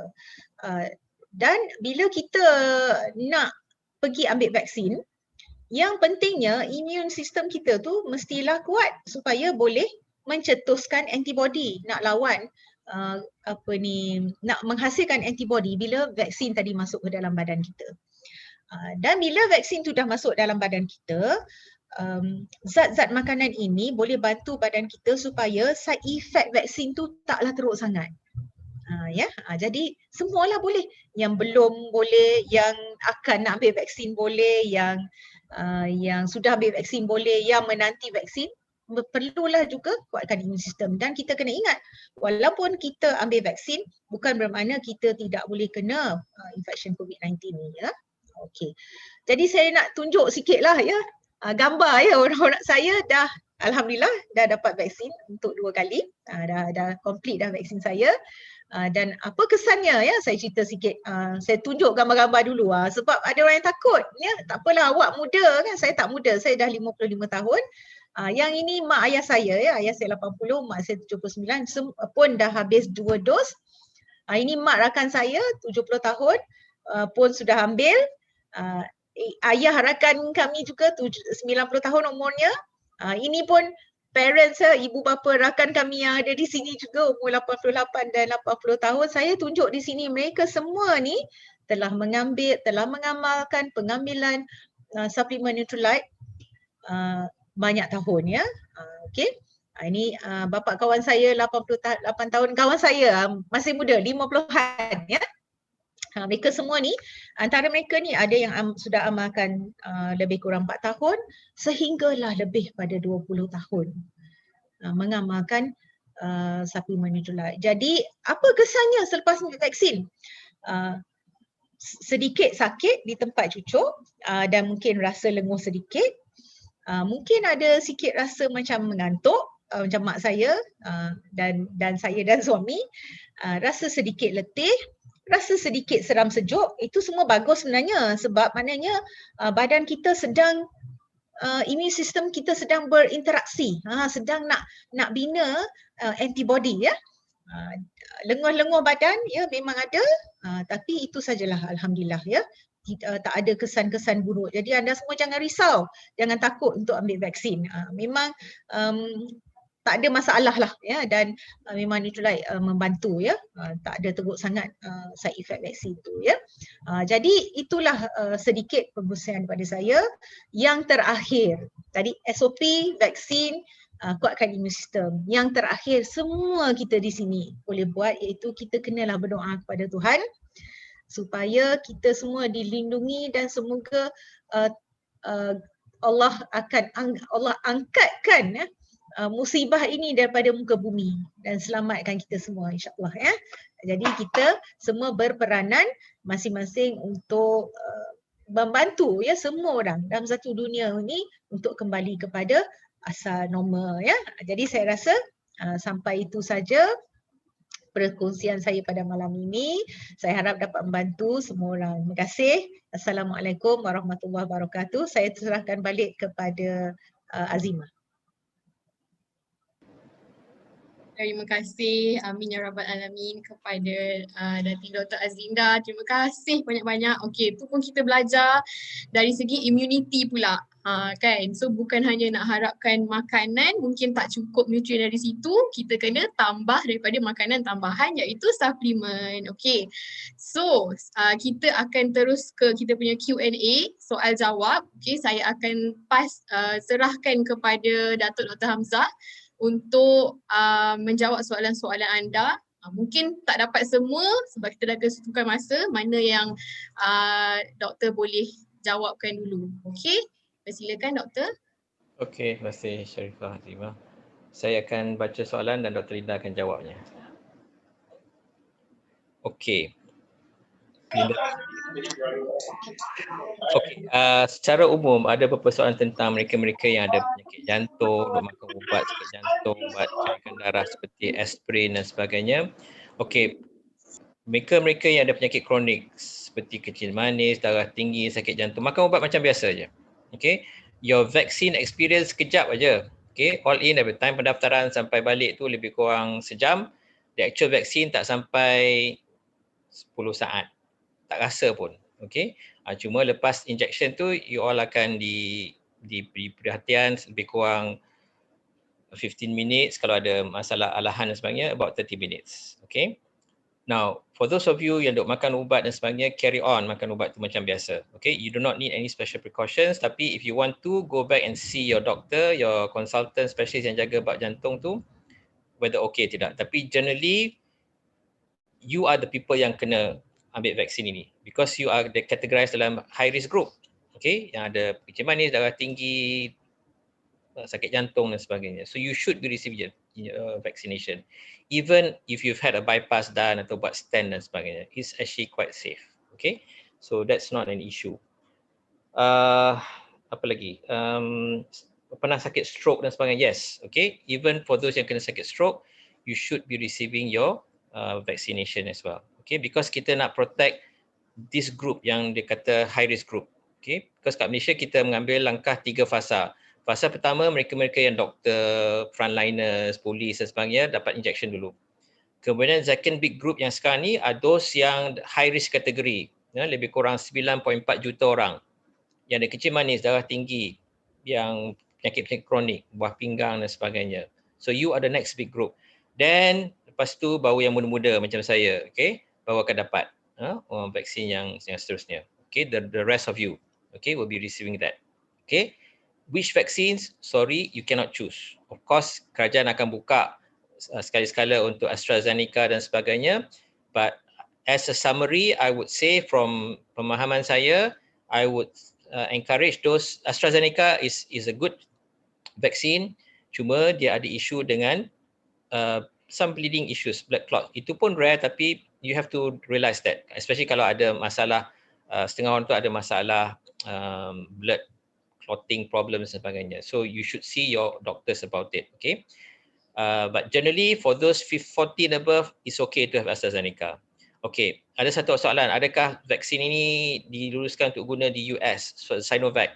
Now, sebenarnya the Sinovac vaccine is actually very good. Tapi you know, in the political world sekarang ni ada perselisihan antara the Western world, US, UK, Europe dan sebagainya dengan negara China, especially the communist bloc, Russia dengan China. Okay. So itu yang diletakkan travel, you have to have Pfizer, AstraZeneca, Moderna, the J&J vaccine. Dia tak recognize langsung the Chinese vaccine. Okay, so if you're intending to travel ke all these US countries in the future, at least within this 1 or 2 years, saya rasa a bit unlikely kan. Tapi in case you ada for work whatever, then it's best for you. If you've not got your vaccination yet, then it's best for you to take your the AstraZeneca or the Pfizer. That means kena wait for the kerajaan punya through MySejahtera lah, they will inform you if you've already registered for your MySejahtera. Because those of you who have registered for your MySejahtera and waiting for your vaccination, likely you'll be getting sama ada Pfizer ataupun the Sinovac vaccine. Okay, but you can mention because they will ask you again. You can mention, although you're not allowed to choose, but you can mention that you for special reasons you want to travel in the future. Okay, tapi barang diingat, besar kemungkinan, although belum dinyatakan lagi, this vaccine will not last forever. Okay, mungkin lepas complete 2 doses ni, within a year or 2, chances are you have to have another dose. Okay, now the next dose, whether you change from from Sinovac to AstraZeneca or Pfizer or the other way around, we do not know yet. Tapi chances are is okay. Yeah, but we have to wait for further instructions in the future. Now, China diblokkan. So what China is now doing, apparently dia kata dia tak terima vaksin daripada US. Okay, so if you all are planning to travel blah blah China dan sebagainya, then you go for the Sinovac vaccine. Okay, kita kat in between, I think saya rasa senang kita pergi ke Thailand lah, senang. Okay, tak ada problem. Okay, nak cross border pun senang, pergi Singapore. Okay, so is this big guns fighting each other, kita yang jadi mangsa. Alright, but for those who tend to go for Hajj or Umrah soon, unfortunately you cannot take the Sinovac vaccine. Sebenarnya studies dah dibuat, okay, it's shown to be effective. You have to understand, it doesn't have to be 90% effective, okay, because all you want to do is stimulate. It means just it's effective untuk stimulate your immune system. Even if you get 60% yang what the Sinovac vaccine does, that's good enough already, especially for those of you who are still young. You don't really need a very powerful vaccine seperti Pfizer untuk increase your immunity. Okay, but combine benda-benda lain lah. Vaccine is not the only kata solution to it. Okay, and we hope that at least for the next cover untuk setahun dua ni sampailah ada treatment yang nasal spray tu, because that nasal spray tu is shown to be very very promising and it makes sense. You spray terus masuk dalam kerongkong dan saluran pernafasan. Okay, now somebody asked a question which is a very technical, very scientific question, because you see bila kita bagi vaksin ni dia akan menghasilkan antibody. Antibody ni akan melawan kuman, tapi pada masa sama bila antibody lawan kuman ni dia sendiri pun boleh menyebabkan berlakunya tindak balas dalam badan kita. Dia panggil antibody enhancement reaction. Okay. Now the question was, is there any clinical trial? It is written in theory saja and it's been seen in many cases, tapi not so common. Tapi setakat clinical trials, I am not aware. Mungkin siapa yang bertanya itu lebih aware about it. But at the moment, I do not have any answers, specific answers to that. Okay. Now, mereka-mereka yang ada penyakit jantung yang tertentu, seperti yang rasa berdebar-debar dan sebagainya, those of you who are being followed up by specialists, please go and see your heart doctors untuk get clearance. Tapi and then usually be given a letter and the consultant will say, yes, you can go ahead with the vaccination. Yeah, most of the time dia tak ada major contraindication untuk dapat this vaccination. Okay. Ada soalan lain tak? Is it new abang? Is it new variant nowadays for produce? Okay, the variant and mutation tu is just how the virus is. It's not because of vaccine. Okay, maybe ada some issues with vaccine, but generally it's usually not because of vaccine. Virus tu memang sifat dia, usually virus tu akan mutate. Okay, but at the moment, as long as the mutation tu still ada, walaupun dia mutate, tapi dia still ada the spike protein yang akan melekat pada the ACE2 receptor, then there's no issue, because studies have shown at the present moment the Pfizer vaccine, especially the Pfizer vaccine and if I'm not mistaken the Moderna vaccine, they're effective against the Indian, South African dengan ada satu lagi. Okay, these three common variants yang duk berleluasa sekarang ni. So it's still effective, alright? So and we assume that the other vaccines are also as well. Tapi it's not impossible that new vaccines are going to be developed in the future. Okay, so that's why it's also equally important, protect yourself, the social distancing dan sebagainya, and then increase your immune system seperti yang Dr. Linda cadangkan.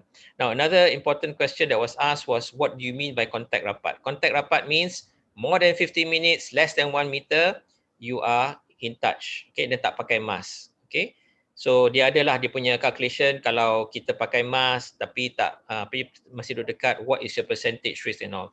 The best, more than 1 meter, face mask, and nowadays direkomendkan double masking. Ini double masking maknanya pakai mask yang kertas yang 3-ply tu dengan cloth above it. You can check on Google Tube macam mana nak gunakan. And then kalau boleh, if you're going out, terpaksa keluar, pasalkan pergi pasar dan sebagainya, pakai face shield. If you have to go and work, use a face shield, okay, for the moment. Okay, because until you get vaccinated, even if you get vaccinated pun, it's better to practice that. Okay, because we do not know siapa yang ada this in the community sekarang ni. We have to assume everybody is COVID unless proven otherwise. Ada apa lagi soalan? Okay, vaksin Sinovac is not used in America or Europe, okay, because memang dia orang tak. Was that tukar injap? Okay, no problem. Tukar injap pun no problem. Okay, regarding nephrotic syndrome, I would suggest you ask your kidney specialist about it, because sometimes on nephrotic syndrome you are given some steroids, and that will also reduce your immune system. Yeah, so there are advisories tentang benda ni by each specialist dan sebagainya, specialist group. So better ask them lah. Saya pun tak ingat apa yang kalau mereka yang on steroids dan sebagainya, because bila kita on steroid, kita punya tindak balas reaction tu kurang. Okay, because you are, so usually the antara you get the vaccine ataupun tidak, you will best to tanya, okay, your consultant. Allergy, okay, depends on what kind of allergy. Kalau allergy tahap makanan, rasa gatal-gatal badan, naik ruam-ruam sikit, that's still okay lagi. Yang allergy yang absolute contraindication bila dah mula kena cucuk first time, then memang allergy je, itu memang contraindicated terus. Tapi most other allergies kalau ikut saranan WHO, saranan CDC, it is still okay. But if you know that you're on allergy, memang kena insulin dan sebagainya, adrenaline dan sebagainya, it might be better to actually avoid it lah. Tapi kalau tidak pun, boleh consult your doctors who've been taking care of you. Then you should be protect yourself that way. Now, with regards to prayers and incantations dan sebagainya, yes, of course, we cannot deny that. Each religion ajar kita untuk selalu ingat Tuhan, because it's very important to have studies have shown, sleep well, you have a happy attitude, jangan depressed, minta doa kat Tuhan dan sebagainya. All that goes a long way to protect you. Okay. So at the end of the day, benda ni, kuman ni pun is just makhluk Tuhan juga. Okay. Whether we are ditakdirkan untuk mati from this or mati kena langgar ke or whatever, it will come a time when we have to go. But what all this means is kita ambil ikhtiar untuk kita melawan kuman ni. Not only that, okay, let me tell you a story before I answer the other questions. There was a month, ini cerita dongeng lah, tapi just to illustrate what is actually going on, why we need to do what we need to do. In the past, dalam satu kampung ni, satu kawasan ni,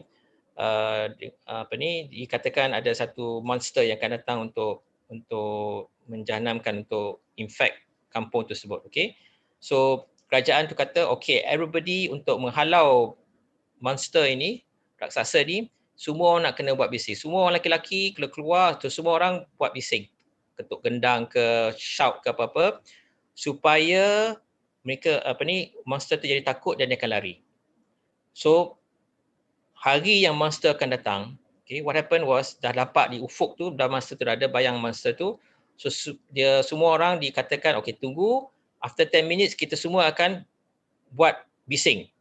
Ikutlah percara, nak menjerit ke, nak tepuk ke, nak pukul gendang dan sebagainya. So ada this one man, dia kata, interesting ni, siapa saya akan buat, saya nak ambil kamera saya, iPhone saya nak ambil rakaman. Maknanya dia tak akan tepuk lah. So saya nak tengok, because nak tengok apa kesan daripada orang yang semua akan tepuk. So when the time the monster tu dah dekat, and kerajaan ataupun raja tu kata, okay, semua buat bising sekarang ni, what happens? There was total silence. Why? Because everybody wanted to do the same thing as this man thought.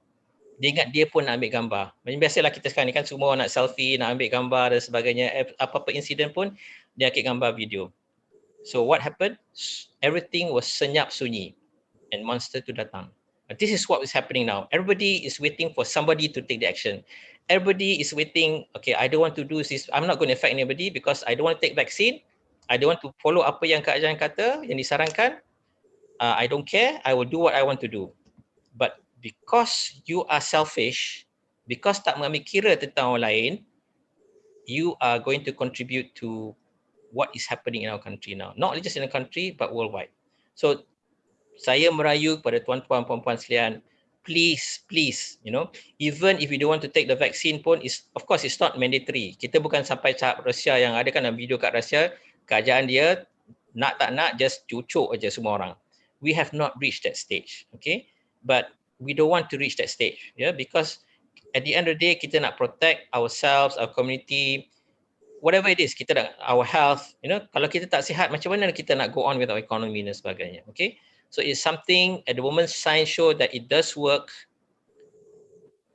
Please follow that, okay? Now, whether you want to choose this vaccine or that vaccine, at the moment kita tak boleh choose. Maybe later on bila kerajaan dah bukakan, then be prepared to pay for the price, okay? Because for private hospitals, they have to charge. Because those vaccines, because you can't expect the government to give everything free for all of us in the future, because all these vaccines pun akan cost juga, okay? Now, the other question, sorry, terpaksa berletih sikit. Okay, G6PD, yes, you can take the vaccine, tak ada masalah. Okay, the effectiveness depends amongst the 3 vaccine. Effectiveness means bila dia buat kajian, this is based on clinical trials, based on the kajian, the Pfizer vaccine gave 96% effective. Maknanya untuk 100 orang dibuat kajian, 96 orang develop ketahanan badan untuk melawan kuman itu. Tidak mengalami jangkitan. Okay? That's what it means by effectiveness. The AstraZeneca was about 60 to 70%. The Sinovac vaccine dalam 50 to 60% di Brazil. And in Turkey, lebih kurang 90% they reported. So what they've done, they have redone the study again. And that study will only be available either end of the year or sometime early next year. So there's clinical trial on the Sinovac vaccine going on at the moment. So that's why, to be fair, US, Europe tak iktiraf Sinovac vaccine because it hasn't completed the clinical trials yet. Okay. Okay, apa lagi yang saya boleh cepat tengok? Penyakit thalassemia thyroid, technically you should be able to, but best to check with your consultant, with your specialist. Yeah.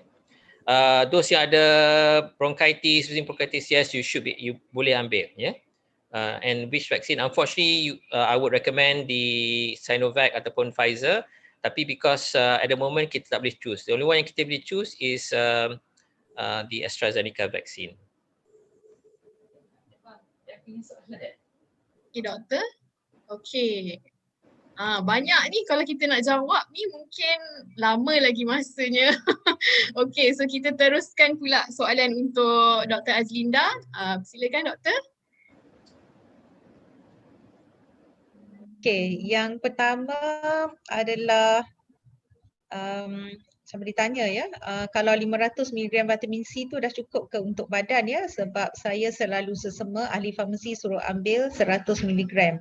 Okey, macam saya mungkin terlepas saya cakap tadi kau tak dengar betul-betul kan, saya ada bagi tahu 1 biji 3 kali sehari. So 1 biji adalah 500 mg, 3 kali sehari 1500 mg. Kenapa ya 3 kalau paling-paling tak boleh pun 2 kali lah ya.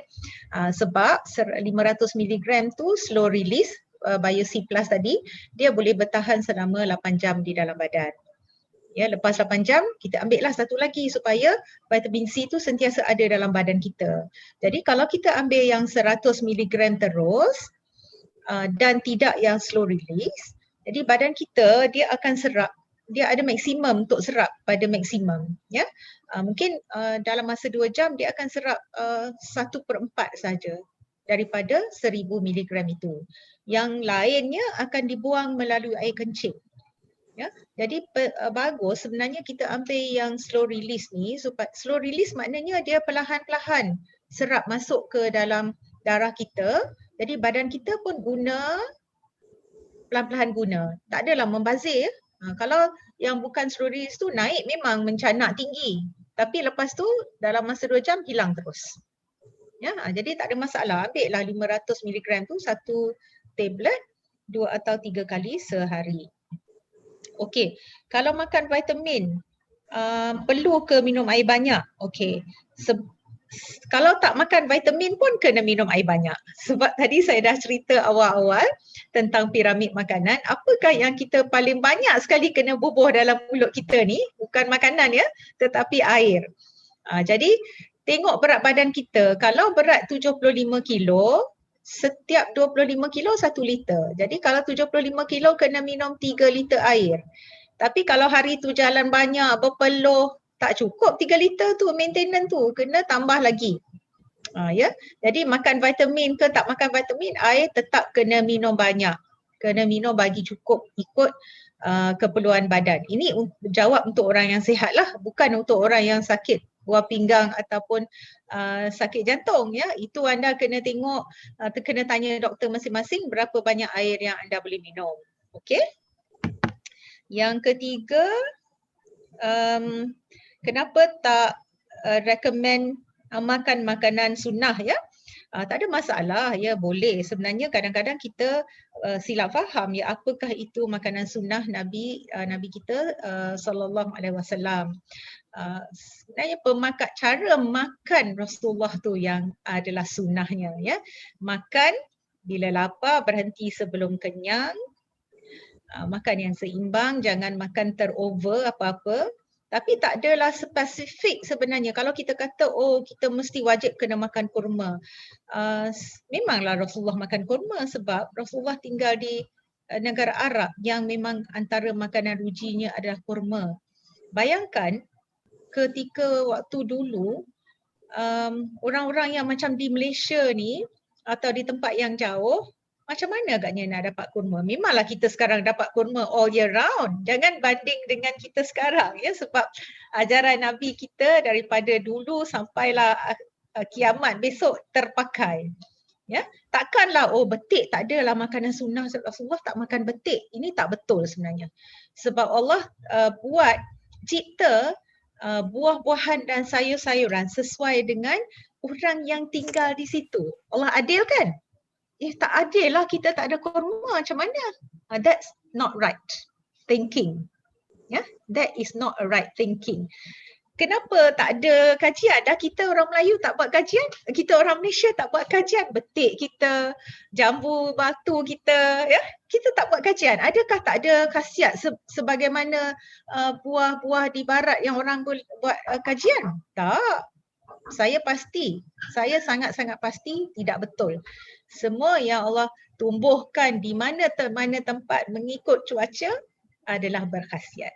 Tapi tidak dikaji. Jadi tak ada masalah, nak makan tu semua tak ada masalah. Dan perlu juga ambil yang saya cerita, buah-buahan dan sayur-sayuran. Jangan makan kurma, habatus sauda, kismis sahaja.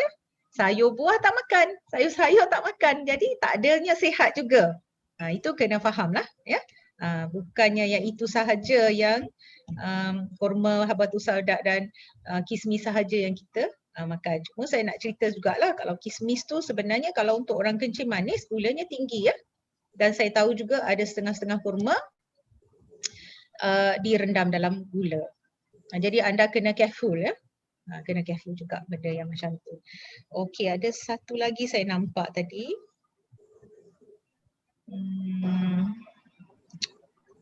Ada tak lagi yang soalan tu saya? Okey, suplemen, boleh ke ambil suplemen ke sebelum vaksin atau nak tunggu selepas vaksin? Sebenarnya suplemen ni adalah untuk kita maintain kesihatan kita pada setiap masa dan bila-bila masa sahaja. Kenapa ya? Sebab kita makan tak betul. Kita tak makan ikut piramid makanan tadi. Jadi suplemen ni untuk melengkapkan keperluan zat makanan kita seharian yang kita tak dapat daripada makanan kita. Sebab kita memang sah-sah tak makan 10 hidangan buah dan sayur. Itu saya boleh garanti kan? Okey, jadi itulah kita kena sentiasa ambil suplemen. Jadi tak ada masalah kalau kita nak pergi vaksin. Macam saya dah amalkan, mak ayah saya, keluarga saya, mak saya yang dah 79 dan 80 tahun dan saya rasa ramai rakan-rakan saya di sini sudah ambil suplemen ni selama lebih pada 10 tahun, dah dekat 15 tahun. Ada yang sudah ambil lebih pada 20 tahun ya, supaya kita lengkapkan keperluan zat makanan kepada badan kita. Bila kita ambil vaksin, tak ada masalah. Janganlah ambil over sangat ya. Misalnya saya kata vitamin C, Bio C Plus tu sebiji 3 kali. I nak ambil 5 biji 3 kali sehari. Itu over ya. Tak payah ambil yang banyak-banyak macam tu.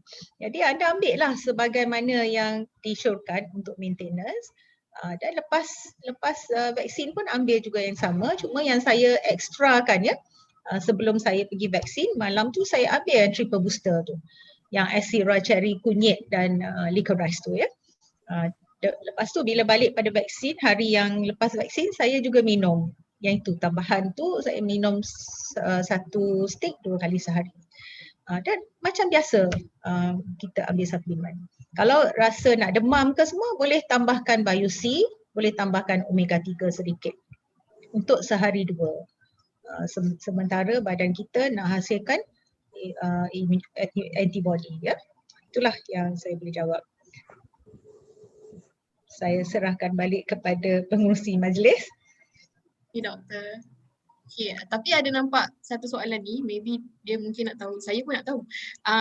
Untuk breastfeeding mom, boleh ke ambil yang botanical beverage tu, yang air kunyit tu? Okay, untuk breastfeeding mom dan juga yang mengandung,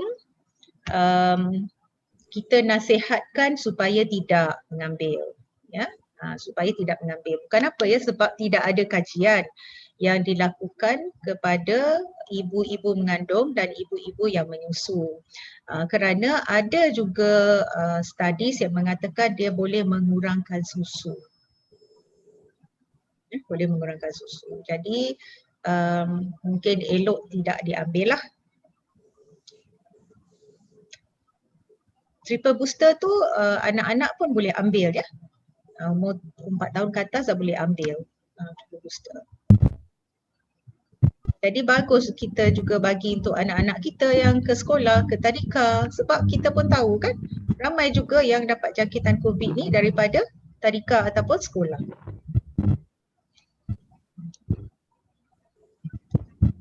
Okay, kita terima kasih banyak-banyak kepada dua penceramah jemputan hebat kita pada malam ini. Terima kasih banyak-banyak tepukan. Okay. Dan juga kepada kawan-kawan kita yang tengok dekat YouTube dan tengok dekat Facebook. Terima kasih meluangkan masa dengan dua doktor hebat kita hari ini. Banyak sebenarnya soalan saya faham tapi tak terjawab lah. Kan penat juga frontliner kita ni nak jawab soalan. So anda juga boleh mengemukakan soalan anda kepada orang yang jemput anda malam ni dan akan dibawa ke doktor ni dan boleh dapat jawapan anda. Okey, jangan risau. Okey. Sekarang sebelum kita tutup, saya akan berikan serahkan juga kepada kita punya organizer kita. Dipersilakan Puan Sharifah Hashimah. Bismillahirrahmanirrahim. Assalamualaikum warahmatullahi wabarakatuh. Nama saya Sharifah Hashimah. Tahniah dan terima kasih kepada semua yang hadir malam ni yang dapat bersama-sama kita untuk nak dapatkan pencerahan dan dengar dengan secara teliti daripada kita punya guest penceramah kita hari ini, iaitu Datuk Dr. Muhammad Hamzah dan juga Datin Dr. Azlinda, yang memang pada saya susah nak dapat mereka ni, susah nak dapatkan time dua-dua sekali. Yang pentingnya dua-dua sekali kita dapatkan manfaat dan dapat ilmu daripada mereka. Sebabnya isu COVID dan vaksin ni dah sangat menular sekarang ni dan banyak orang yang dah tak pasti nak buat ke tak buat ke, nak ambil ke tak ambil ke, takut dan macam-macam benda kan.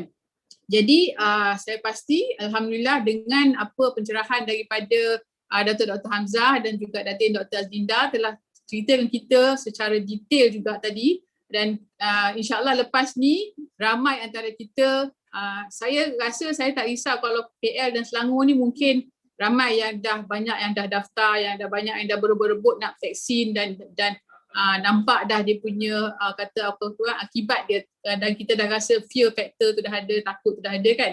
Tapi saya harap sebabnya hari ni viewers kita dari seluruh Malaysia, dari Brunei pun saya rasa ada, daripada Singapura pun mungkin ada. Jadi dan juga satu semenanjung Malaysia, Sabah, Sarawak, Kelantan, Terengganu, Perak, Kedah, semua kawan-kawan dia kita yang di luar daripada Kuala Lumpur dan Selangor, saya harap juga dapat juga manfaat daripada ni dan juga akan terus dan nak mengambil vaksin ya, dan nak mengambil vaksin sambil tu kita mengawal diri kita daripada COVID-19 ni. Itu yang kita nak sebenarnya, sebab kita nak berkongsi manfaat ni semua, apa yang dah dikongsikan ilmu daripada Datuk Dr. Hamzah dan Datin Dr. Azlinda. Sebabnya Datuk Hamzah memang orang yang memang banyak pengalaman dan banyak exposure dia dengan bukan setakat di kementerian tapi juga di swasta dan juga di pihak kerajaan. Jadi kita sangat-sangat bertuah kita dapat first hand info sebenarnya, first hand information dan kata orang bukannya kita dengar daripada WhatsApp video yang menular yang apa semua tu kita tak dengar daripada situ, tapi kita dengar direct daripada Datuk Dr. Hamzah dan Datin Dr. Azlinda sendiri. Dan juga alhamdulillah, dan juga kita tadi Dr. Azlinda telah tunjukkan kepada kita, terang kepada kita apa dia cara kita nak mengawal imun kita kan. Jadi alhamdulillah dengan insyaAllah dengan Nutrilite, dengan suplemen yang telah terbukti yang kita boleh minum, cuba ambil, cuba makan dan tak ada dijauhkan daripada side effect yang kita banyak dengar yang di luar sana tu kan. Jadi bagi semua yang hadir malam ni di YouTube, di Zoom dan di Facebook, harap dapat jumpa balik dengan sahabat-sahabat atau kawan-kawan yang menjemput anda kepada kita punya link malam ni, siaran kita malam ni, dan kalau nak tahu lebih detail lagi dan nak tahu lebih info lagi, dan kalau ada soalan-soalan yang mungkin tertinggal tadi yang tak dapat dijawab oleh doktor-doktor kita, boleh tanya balik kepada kawan yang jemput anda malam ni, dan insya-Allah jawab soalan-soalan tu akan kita cuba sampaikan kepada doktor berdua ni. Okey. Jadi saya tak ada nak panjang lebar lagi sebab rasa kita dah melebihi waktu kita malam ni, dah lebih pukul 10, dijanjikan lebih kurang pukul 10 kita habis, tapi sebabkan macam Azimah cakap tadi, soalan dia tu memang takkan habis kan. InsyaAllah untuk pasal malam ni kita banyakkan buat kepada sesi bahasa Melayu. InsyaAllah kalau ada demand, kalau ada permintaan di antara viewers, okay, kita akan anjurkan juga lagi satu sesi dalam bahasa Inggeris. In English, we will conduct one more session in English, dan insyaAllah juga dengan Datuk Dr. Hamzah dan juga Datin Dr. Azlinda di masa yang akan datang, masa yang terdekat. Okay. Tapi siapa yang berminat mungkin boleh typekan satu-satu siapa yang nakkan session in English tu, yang kita boleh rancangkan, boleh plankan bersama-sama Datuk Dr. Hamzah dan Datuk Azlinda mengikut time diorang yang ada untuk kita. So we will do another session in English, okay, in the next 1 week or so, atau dalam masa 2 minggu yang akan datang, dan kita akan bagi tahu, kita akan informkan masa dia, waktu dia, tarikh dia, juga di Zoom dan juga di YouTube, supaya boleh invite kawan-kawan yang mungkin kurang berbahasa Melayu dan boleh nak juga faham lebih lagi dalam bahasa Inggeris, in English. Okay, we will provide the session next, okay, for those of you yang interested to again listen again from Dr. Hamzah dan Dr. Azlinda on the English version of the whole topic again. Okay, so dengan itu saya serahkan balik kepada pengurusi kita, MC kita yang hebat, Sharifah Azimah, and with that kita jaga diri kita, stay safe, ambil vaksin, cepat-cepat daftar, dan juga jaga immune system kita, jaga pemakanan kita. Sebab saya ni adalah seorang kata orang COVID survivor sebenarnya, dan saya telah mengambil suplemen yang dicadangkan oleh Datin Dr. Azlinda, dan alhamdulillah kami untuk family telah over dengan COVID positif masa tu, dan dengan immune system, dengan antibody yang kuat. Seperti sekarang saya tak boleh nak vaksin dulu sebab saya kena habiskan tempoh edah saya selepas beberapa bulan baru saya boleh vaksin, sebabnya saya sudah pernah positif dulu. Okay, dan oleh itu dengan ini terima kasih dan tahniah pada semua yang dah hadir bersama-sama kita, and insyaAllah kita jaga diri kita, jaga keluarga kita, jaga kawan-kawan kita dan jaga komuniti kita, supaya kita boleh keluarkan daripada COVID-19 ni, masalah yang kita boleh dapat berjumpa, dapat bersalaman, dapat berpeluk-pelukan, dapat berjumpa semua sekali lagi di masa akan datang, insyaAllah. Okey, dengan itu serah balik pada Azimah. Assalamualaikum warahmatullahi wabarakatuh. Waalaikumsalam. Terima kasih kepada Puan Sharifah Hashimah. Okey, so sangat penuh dengan informasi, betul seperti yang Puan Sharifah Hashimah cakap tadi. Kita jaga kita ada hashtag kita jaga kita. So kita betul-betul kena jaga kita, okey. Jangan pentingkan diri sendiri. Okey, so siapa yang belum register vaksin, register, dan jaga immune system badan kita juga. Itu memang macam yang Dr. Azlinda cakap tadi, apa-apa pun memang kena jaga kesihatan badan. Memang nak kena jaga kan. Okey, nak tengah time yang krisis sekarang ni. Okay, so kita akan berakhir di situ sahaja. So saya pun excited dengar mungkin akan ada second punya version. Recording stopped. Okay, so memang akan ada, insyaAllah ada in English punya session. We can't wait for that. Okay, terima kasih banyak-banyak kepada doktor-doktor kita, Datuk Dr. Hamzah dan Datin Dr. Azlinda. Terima kasih. Memang sebenarnya bukan senang dapat masa mereka ni. Kita sangat-sangat bertuah. Okay, so terima kasih juga kepada anda yang menonton. Apa-apa kekurangan daripada saya, daripada pihak kami mohon maaf. Okay, terima kasih banyak-banyak. So semua yang ada kat sini kalau boleh on camera, kita nak ambil gambar. Nak ambil gambar dengan doktor ni. Okay, boleh on camera semua. Siapa ambil gambar kat Naomi? Tapi jangan chat tau, jangan chat, nanti nampak chatting tu. Stop chatting. Okay, jangan chat. Nanti keluar pop kat situ tak nampak muka orang. Okay, we have 3 screens, smile, we don't know where you are. Okay, we have 3 screens. 1, 2, 3. Smile, one more. 1, 2. 1. One more. Last one. Number 3. Okay. Smile. 1, 2.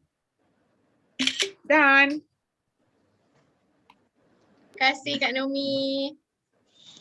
Thank you MC Azimah. Thank you, Dr. Thank Hamzah. you. Thank you, Dr. Thank you. Thank you, Dr. Hamzah semua. Thank you. Thank you. Hamzah. Thank you.